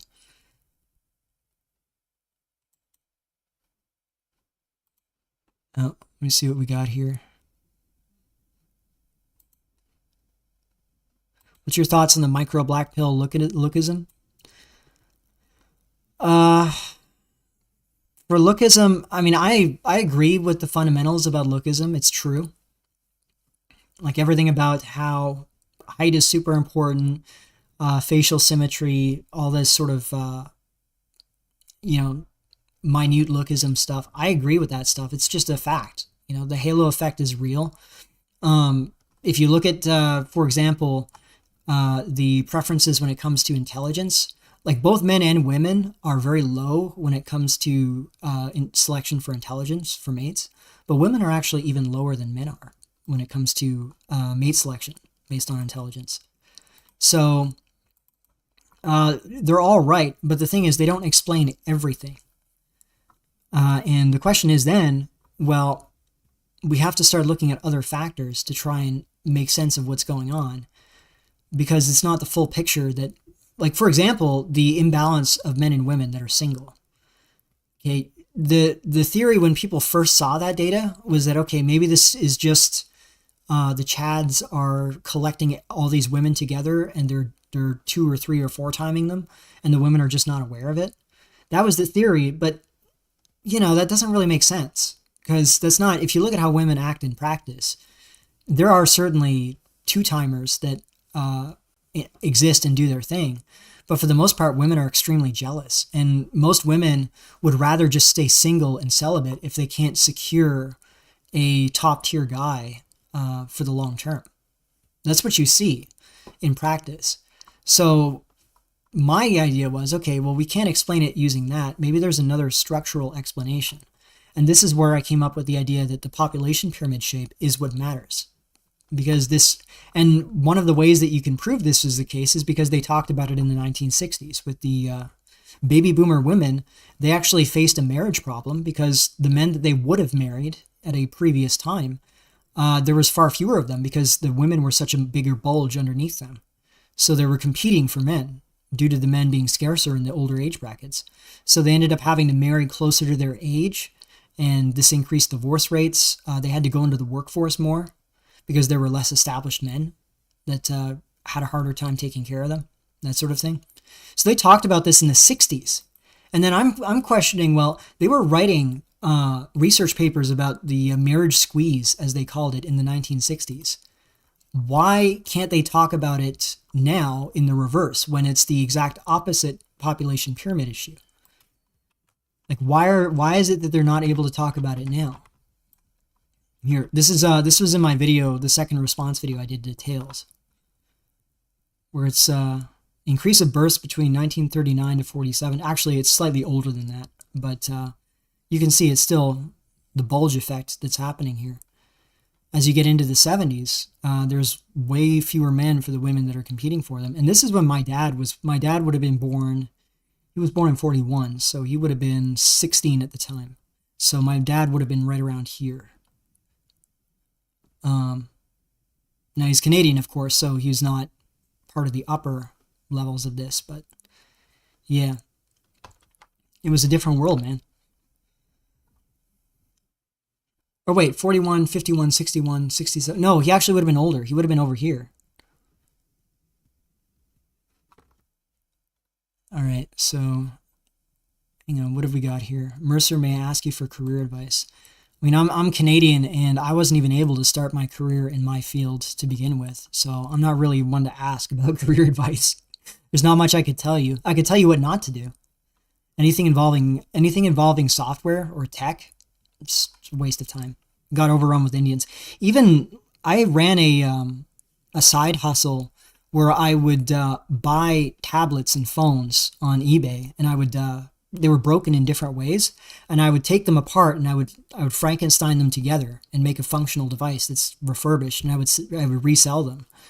And I'd make a little money that way, but then Indians started to do it, and they would do it badly, but they still were able to do it in such a volume that they just overran it. And now all the Indians are doing phone repair shit, even though they do a shitty job at it. Doesn't matter. They're still, Could you make an analysis on the French gender ratio? I would like to. The problem with the French gender ratio is French demographics in general are just really screwed up. Like, we don't know what fraction is from what background because the French refuse to collect data on that.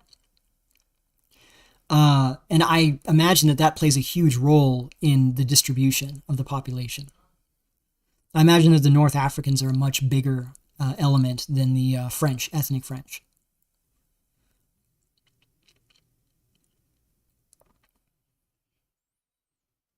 Yeah, tech workers from my country are even paid worse than Indians. Yeah, well, if you look at the H-1B threat, Indians are a major element, but also Europeans. Like there are guys that I talk to on Discord that are from Eastern Europe, and they have tech jobs, like software jobs, and they're working for American or EU companies, and they're doing as good a job as what a Western European or an American could do. But because the cost of living and wages are so much lower in Eastern Europe, especially as you go further east towards Russia, it's, the amount of money that they save by employing these guys is just enormous. And they don't have to deal with the issues that you deal with concerning Indians.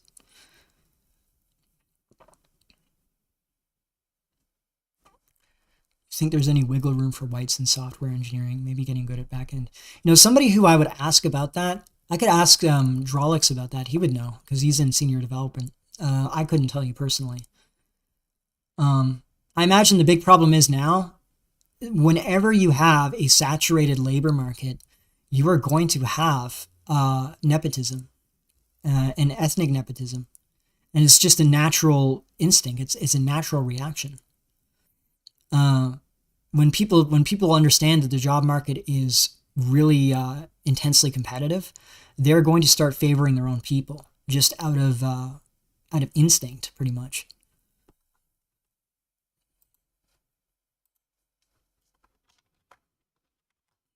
And something else I wanted to do was there was an article I wanted to get to, which I never had a chance to because I kept distracting myself. But it was let me see here. It was one of these other ones. Here it is.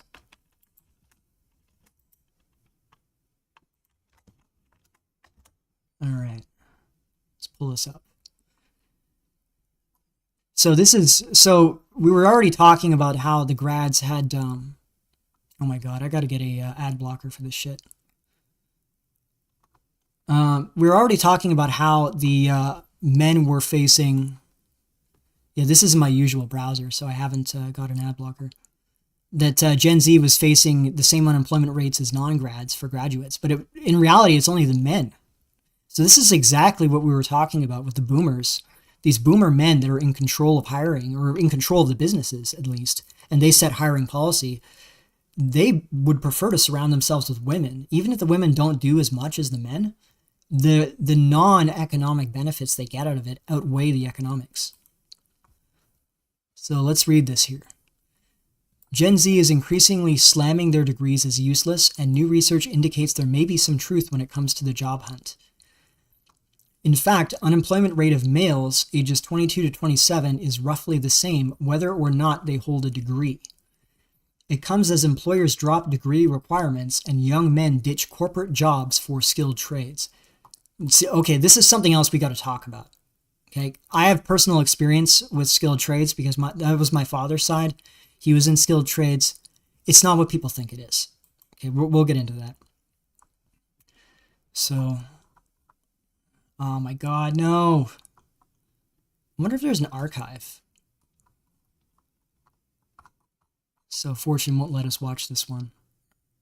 Gen Z is struggling to get into the job market. Wow. How are these news companies still in business? Actually, I'm going to see if I can get this on my I'm going to see if I can get this on my normal browser. Because my normal browser has quite a strong ad blocker. Yeah, okay, I can. I might just see here. Whole page, take a screenshot. So what I'm going to do is I'm just going to screenshot the whole article and then I'll save it.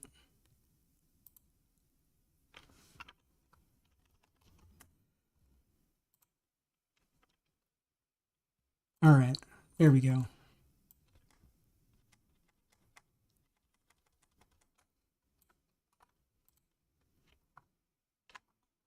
There.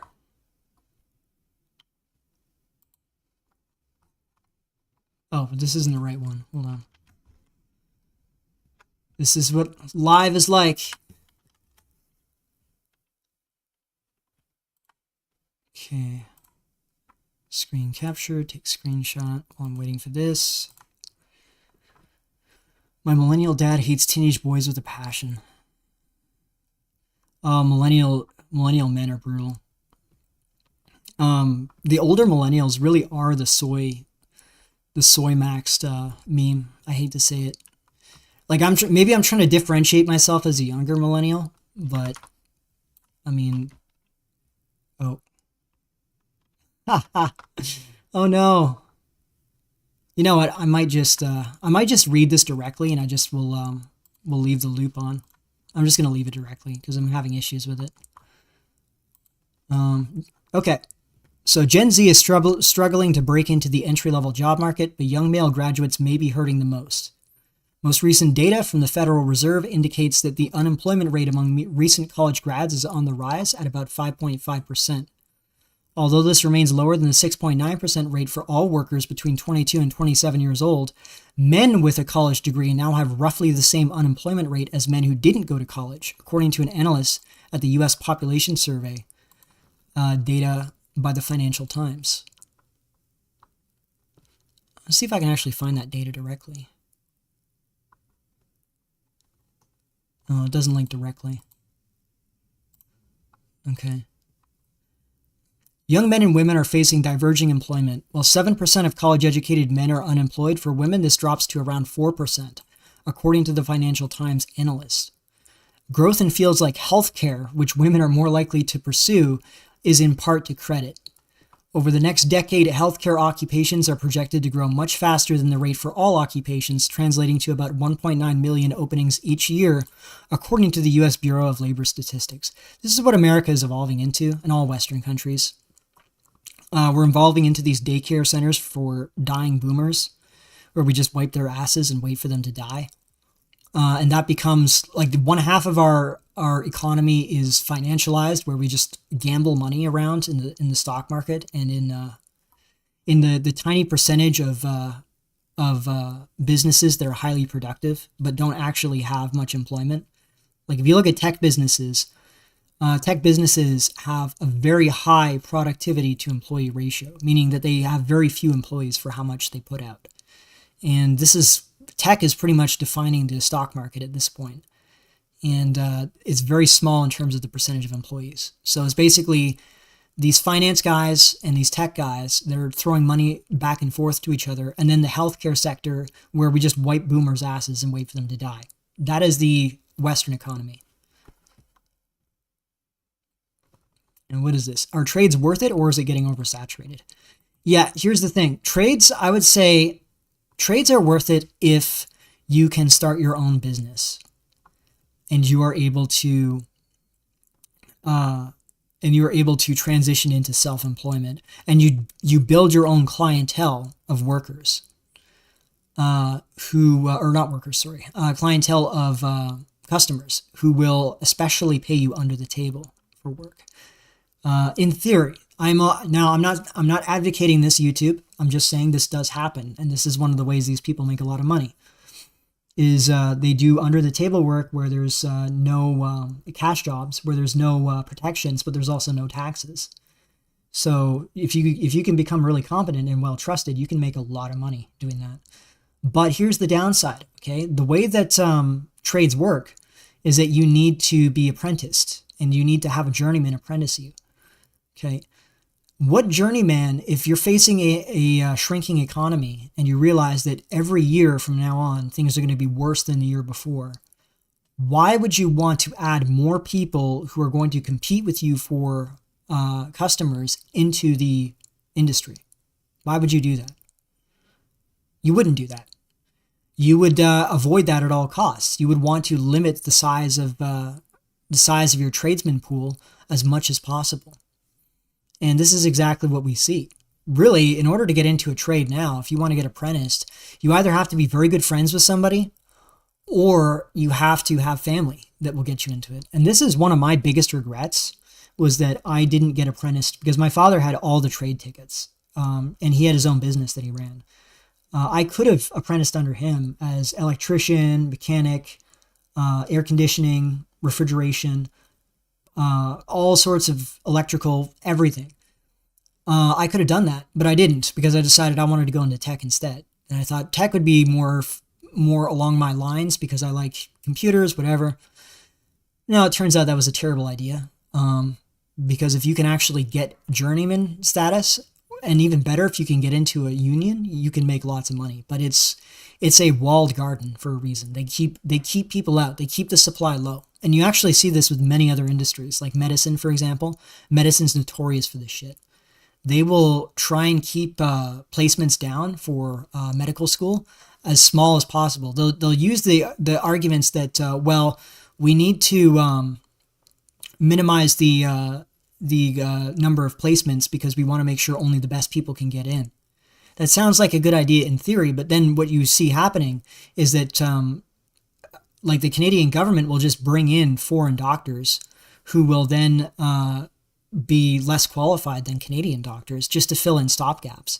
And they make less than what Canadian doctors would make, but that works for the Canadian doctors because they're able to occupy their own niches and keep it controlled. It's really going to be interesting to see what happens when AI inevitably starts threatening all of these higher tier positions. And you're going to see all these people that were mocking and ridiculing the factory worker guys. You're going to see them starting to use the law and weaponize the law to protect their own jobs. You know, it's just going to be total hypocrisy from this class of people.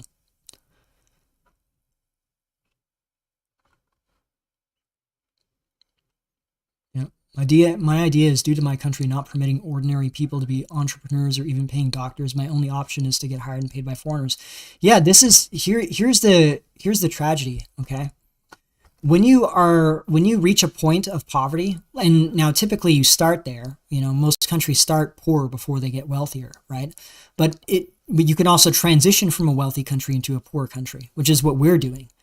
Once you reach a point where your country becomes too impoverished for its own population to support its internal economy, where your own people can't afford to pay for the goods and services that you could offer them, and you then become dependent on outsiders, it becomes a self-reinforcing cycle. Because then you either work for companies that are based in foreign countries that can pay you properly and you can live on their salaries that they offer you, and then you're incentivized to leave your country, and it becomes like a self-reinforcing loop where just these countries get emptied out of their people because there's just no economy there. And because there's no economy there, people leave. And people leave because there's no economy, and it just becomes a cycle. You know, and you're starting to see this happen. You saw it happen with Europe first. Like the poorer EU countries, it started there. Now it's happening to even Canada. Like we're losing a lot of people to America now. Like if they can get out of Canada, they absolutely do. And I don't blame them, of course. Our government responds by further destroying the country, but with immigration. But it's like that's the only solution that they have. They don't have any alternative.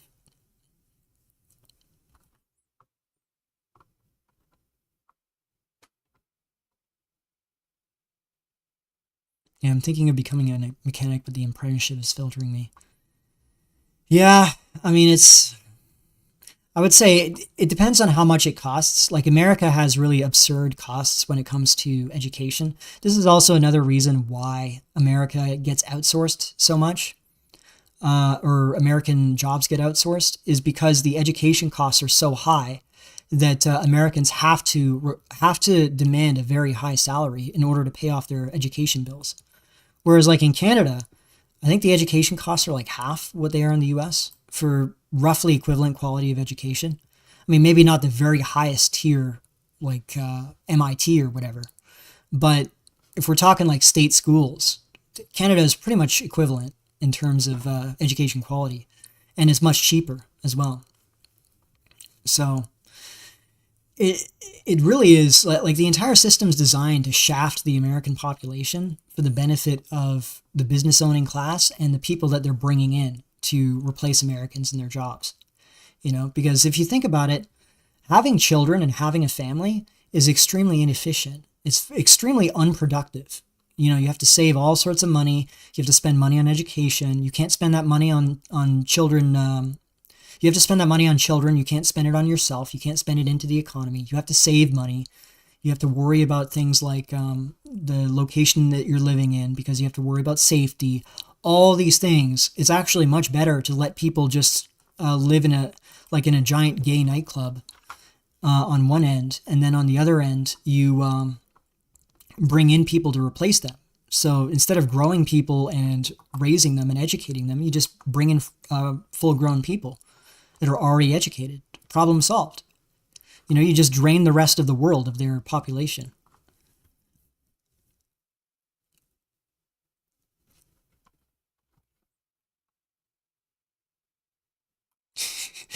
More than 50% of the prostitutes in the EU are from Romania, despite being only 2 to 3% of the EU's population. What does that sound like?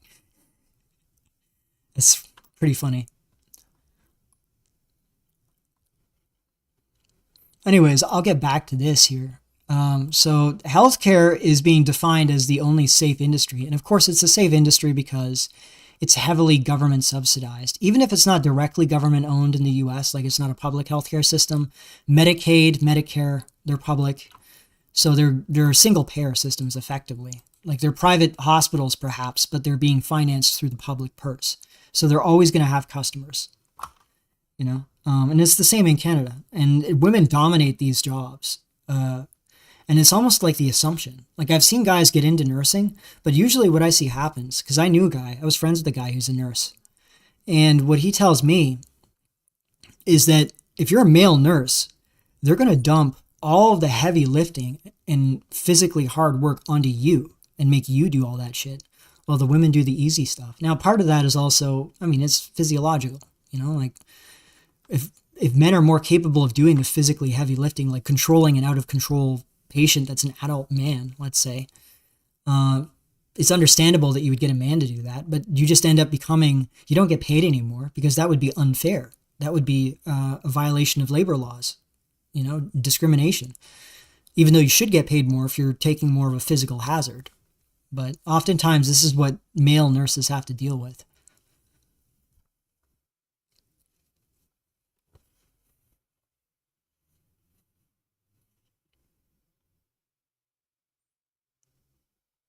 Oh, listen to this. Many Gen Zers have learned the hard way about the challenges of today's job market. In fact, some 11% of all young people are considered NEET, not in employment, education, or training.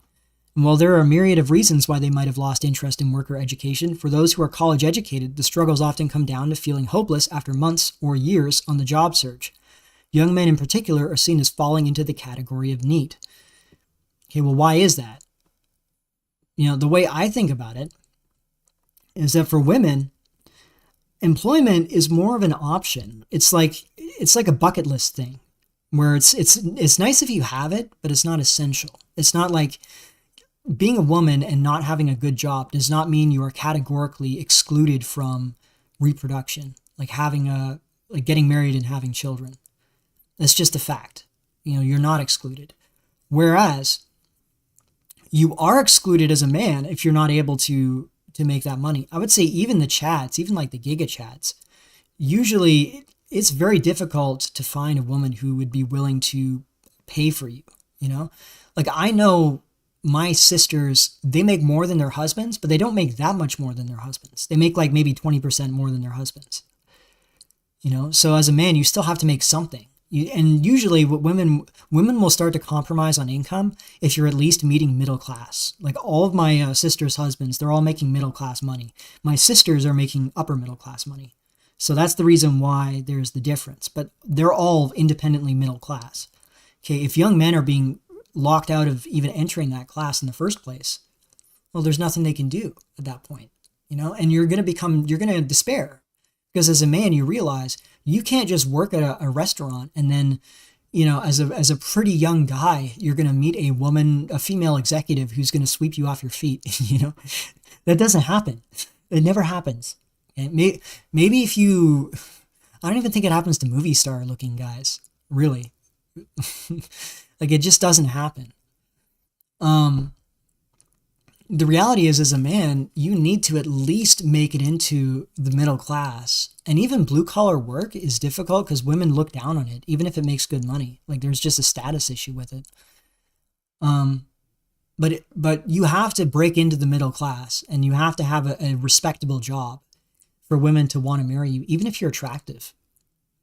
You know, and if you realize, if you're a guy who's 20, let's say, okay, maybe at 20 years old, it's not such a big deal. Let's say you're reaching the end of your 20s and you realize, well, shit, I mean, I got this degree, but I can't break into this job market. And now I'm reaching an age or reaching a point that after I got my degree where it's no longer viable. It's no longer seen as viable education because I've never used it so far. So I basically I've lost the ability to do the work. Therefore, I might as well have never gotten that education in the first place. And now I'm approaching my 30s and I have no means to support a family. I couldn't support a child on whatever I'm doing now. And there's going to be an entire generation of guys, the Zoomers, who are currently in their mid 20s and approaching their late 20s. When they hit their 30s, you're going to start seeing guys freak out. Like, you're going to see generational freak out because they're going to be guys that realize, hey, I'm now in a position where doors are closing just due to the passage of time.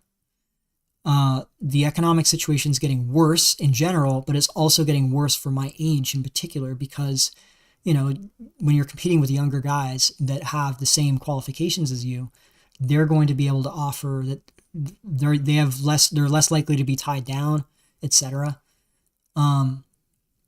The windows start to close, the windows of opportunity. And then you realize that these things that you assumed that you would always be able to experience or milestones that you were always going to reach, you're never going to reach them now.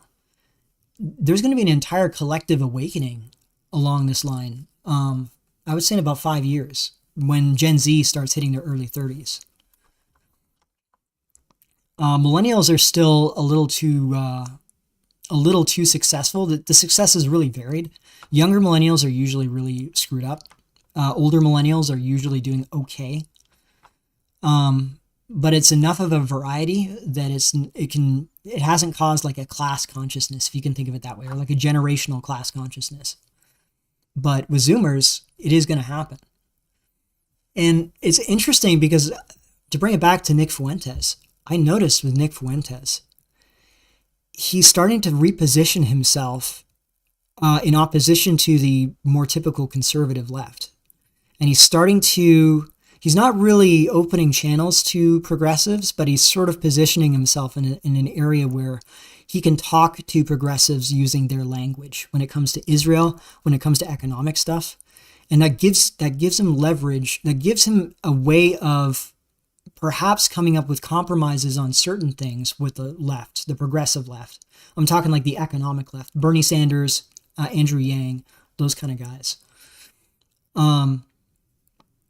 They're going to be able to compromise on certain things, whether it's sovereignty concerning Israel or economic issues. And he's going to be in a position that these conservatives that are fetishizing hierarchy and fetishizing free market capitalism, he's going to be in a position that these guys are not in a position to maneuver against. It's going to be quite an interesting time. Like, I see what's coming down the line for 2026 in the U.S. I think the Republicans are going to get nuked in the primaries. They're going to lose a lot of seats in both the House and the Senate. I don't know if they're going to lose the House and the Senate, but, well, actually, I'm pretty sure they only got the Senate by like one seat, didn't they? Probably lose the Senate. And I don't think 2028, if it's going to be hard to say because both J.D. Vance and the candidates that the Democrats could offer are horrible candidates. They're awful. Whether it's J.D. Vance or it's Gavin Newsom, who's a horrible candidate. Yeah. Do you think So it's probably going to be it's going to be hard to predict which side is going to win, but it's going to be awful for both sides. I think most young people are going to stay home. Yeah, doors seem permanently closed for a bunch of guys. Some don't start too late, some don't start at all.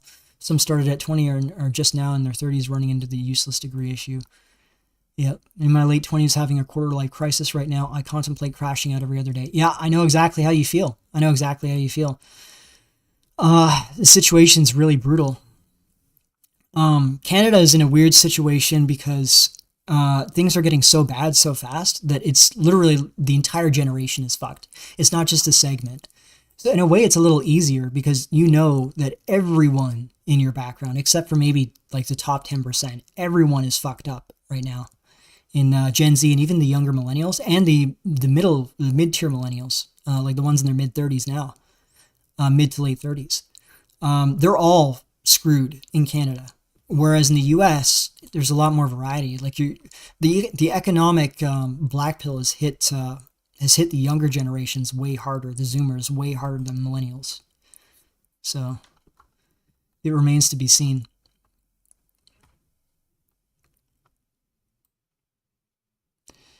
Yeah, I think Nick is, as I said, Nick does not have a strategic way of thinking. Like, I remember when he got together with Kanye West and he was getting Kanye West to do all this stuff on The Usual Suspects. I remember imagining in my head, this guy's like, and this is my millennial soy jack coming out, okay? But he's like the Green Goblin in Spider-Man, just throwing bombs at the Usual Suspects. And it's like he's just flying around on his little floating platform, throwing bombs everywhere he can see an opening. So he sees an opening with Kanye West, he throws a bomb there to hit the Usual Suspects. You know, like there's not really any strategy involved there. It's just like tactical back and forth. Like it's like playing Counter-Strike or something. But he's seeing tactically, he's seeing what I'm seeing strategically. Where I'm thinking a few steps down the road where things are going. I think that when he gets to that point where he realizes this, he's going to maneuver in that direction because he realizes that's how he can outmaneuver the JD Vance faction.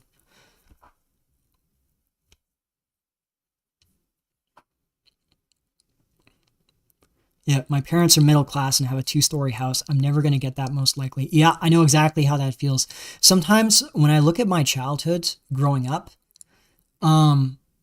I wonder it almost feels like, this will sound melodramatic, but it's true. It almost feels like a dream.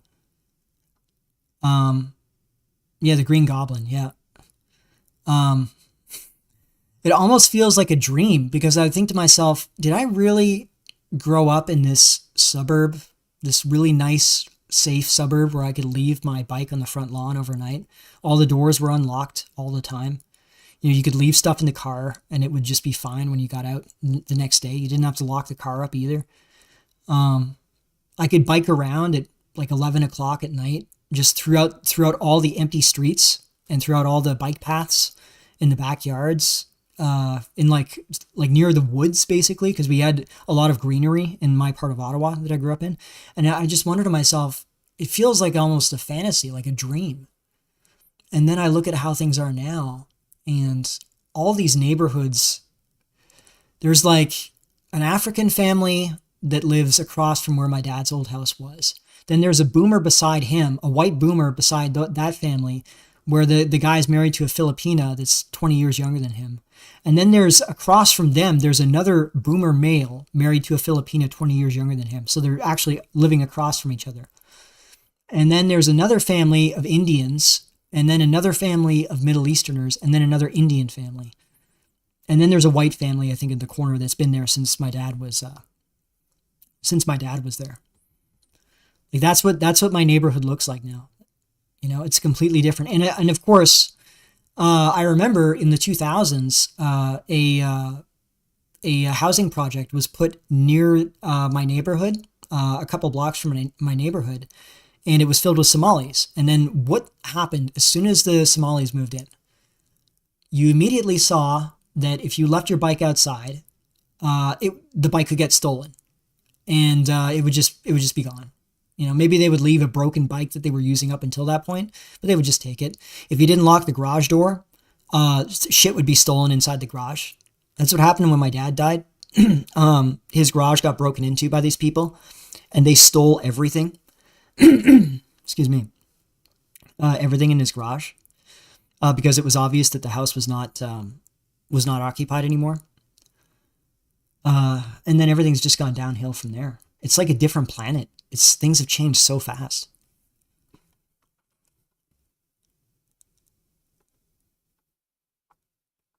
Do you think there will eventually be a push for women in trades as the economy gets worse and trucking women can get high-paying jobs right out of school?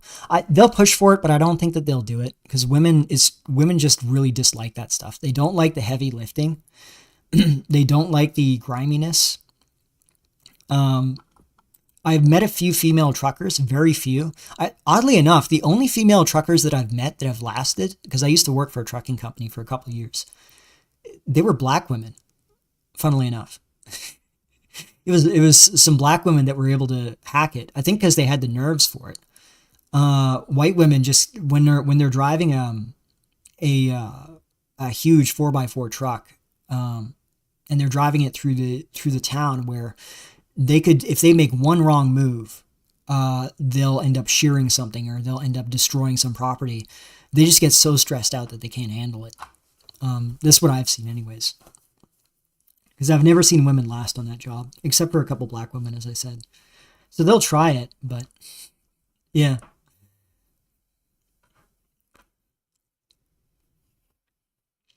Yeah, my grandmother talked about being able to leave her doors unlocked when she was young. Okay, Canada was such a based and red-pilled ethno-state in the 90s and the 2000s that we were able to do that back then. We were able to leave our doors unlocked in the 2000s. That's how much of a based Aryan ethno-state Canada was.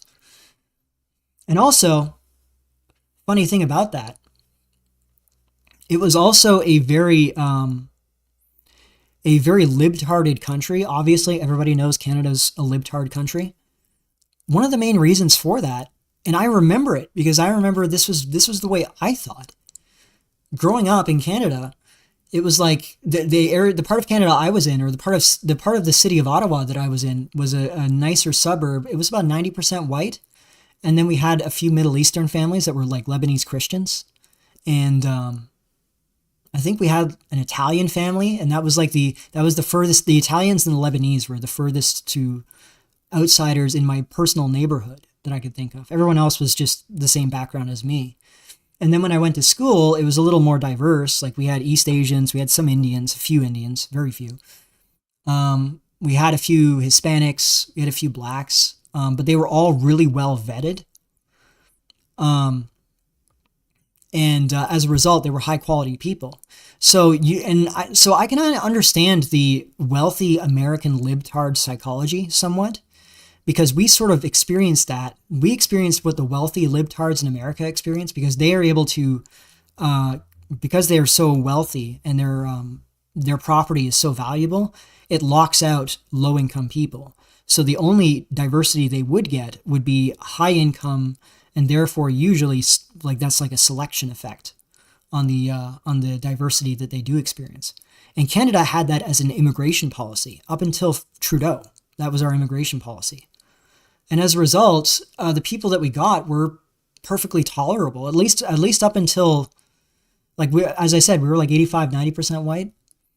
And it was actually quite nice. Like, it was nice to have these little festivals. It was nice to have the Greek festival, the Lebanese Christian festival, the Diwali festival at the time was actually really nice because it wasn't filled with fucking Punjabis. It was, most of the Indians that we had were South Indians. I don't know if that makes a big difference, but I mean, it seemed to make a difference in my opinion. And it was all really nice because these were high quality people and they were in small numbers. But this created this libtard population that now has completely destroyed the country. You know, Canada has been completely destroyed by both the boomers and also the upper half of the white millennials that are still not thinking properly on this issue.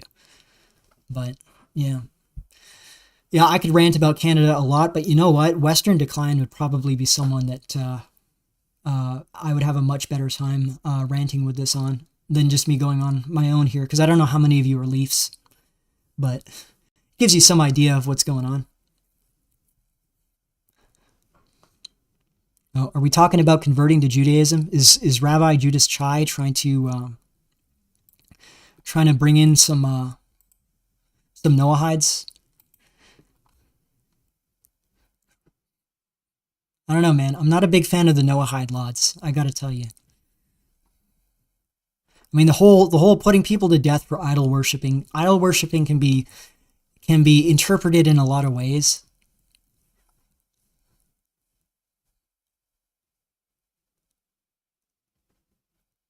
Yeah, black women are in a worse spot than other women, so they have the mental toughness. You're probably right about that. And I have to say, even though, okay, I have to say, black American men and women, okay, I've seen a lot of issues with them. The blacks that I'm talking about, that I've dealt with, are either Canadian born, and those are typically from the Caribbean islands, or they're directly from Africa. And while there are issues with them as well, I would say it's not the same. We don't have the same problems with them that Americans have with black Americans. I have to say, in my experience, Africans from Africa are generally fine. At least as far as immigrant groups go. Like, I can't complain about them.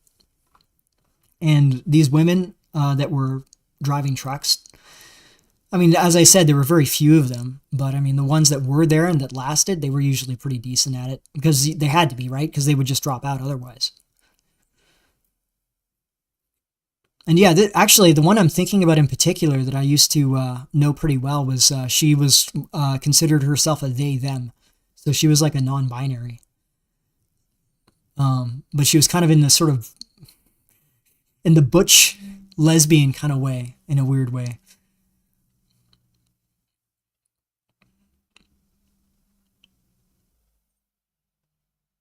But yeah, I remember I was talking with Rabbi Judas Chai about this. He could really, you can't do it now, but up until a few years ago, he could have Israel maxed. Because if you're an Ashkenazi in Israel, you can do really well with the Mizrahi women. It's like being a Hispanic, like a white Hispanic in a Hispanic country. That's kind of like what being an Ashkenazi in Israel is like. Where the Mizrahis are like the Hispanic women. Where they sort of try and mate upwards into the Ashkenazi population because the Ashkenazis are the highest status.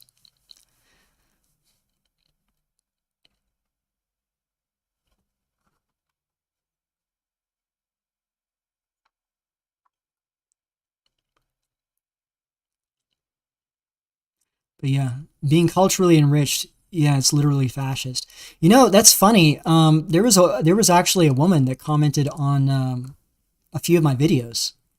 I think she found my video on the China thing, the synthetic waifu state, and she said, "Oh, that sounds like it's plausible." And then she posted on my economics video, and she was like, "Wow, you sound like you're close to class consciousness. You should read Marx." And I'm like, "Lady, you should watch my video on politics. You'll understand why that doesn't fit. Marx is not a good fit for me." Who knows? I mean, I also, if she's listening to this, I mean, my e-girl slot is open. You know, you can apply for my e-girl position if you want. I mean, I'm gonna be hitting 1K subs at some point, so I mean, come on. Like, as I've said before, probably the worst clout you could possibly ever have as an e-celeb, micro-celebrity is like the incelosphere. It's probably the least useful because, like, what's the point of having clout or having notoriety is to attract women because only women really care about status, you know? Even if it's really, really fringe and minor status, it can help. I worked with a guy who, and this was a few years ago, he was about my height. So he was about maybe 5'7.5". Maybe he was even slightly shorter than me, about 5'7.5". And he wasn't really that good looking in the face. He was average in the face, 5 out of 10. And he was a little bit overweight, but he acquired this following on this weed related streaming platform called Cuddle. I don't know if it's still a thing now. But he acquired this following there. I mean, it wasn't a huge following either. It was like it was about the same size as the stream that we're doing now. But he actually had this woman that was following him on this platform, and she's American. She actually flew out from her. I think she was in Florida. She flew out from Florida to Ontario just to fuck this guy, because he had some clout in this streaming platform. See, if you're not a subhuman and you don't make streams about subhumanity and being a subhuman, you can do that sort of shit, because you'll actually get women watching you sometimes, you know, without realizing that they would be disgusted by your existence if they saw you, you know.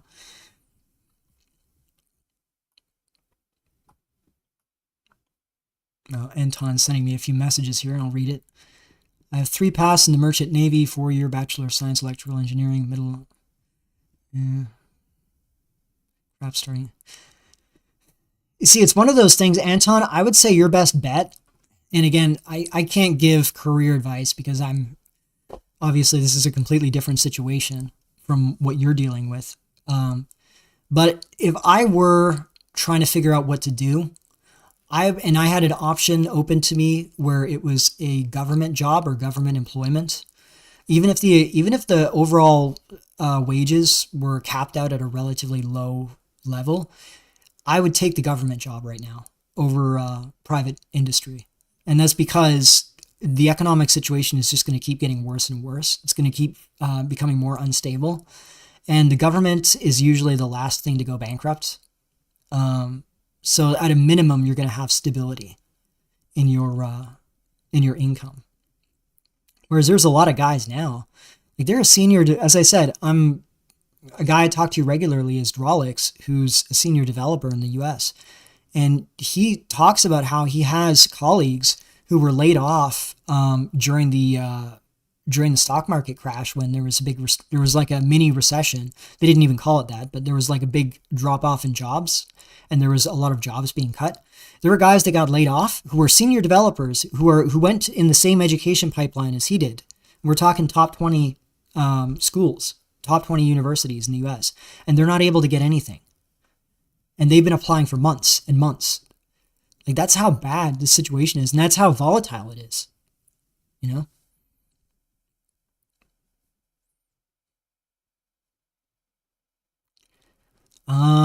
Yeah, you're right. Fair enough. Government is kind of a nepotistic thing. Fair enough. That's a good point.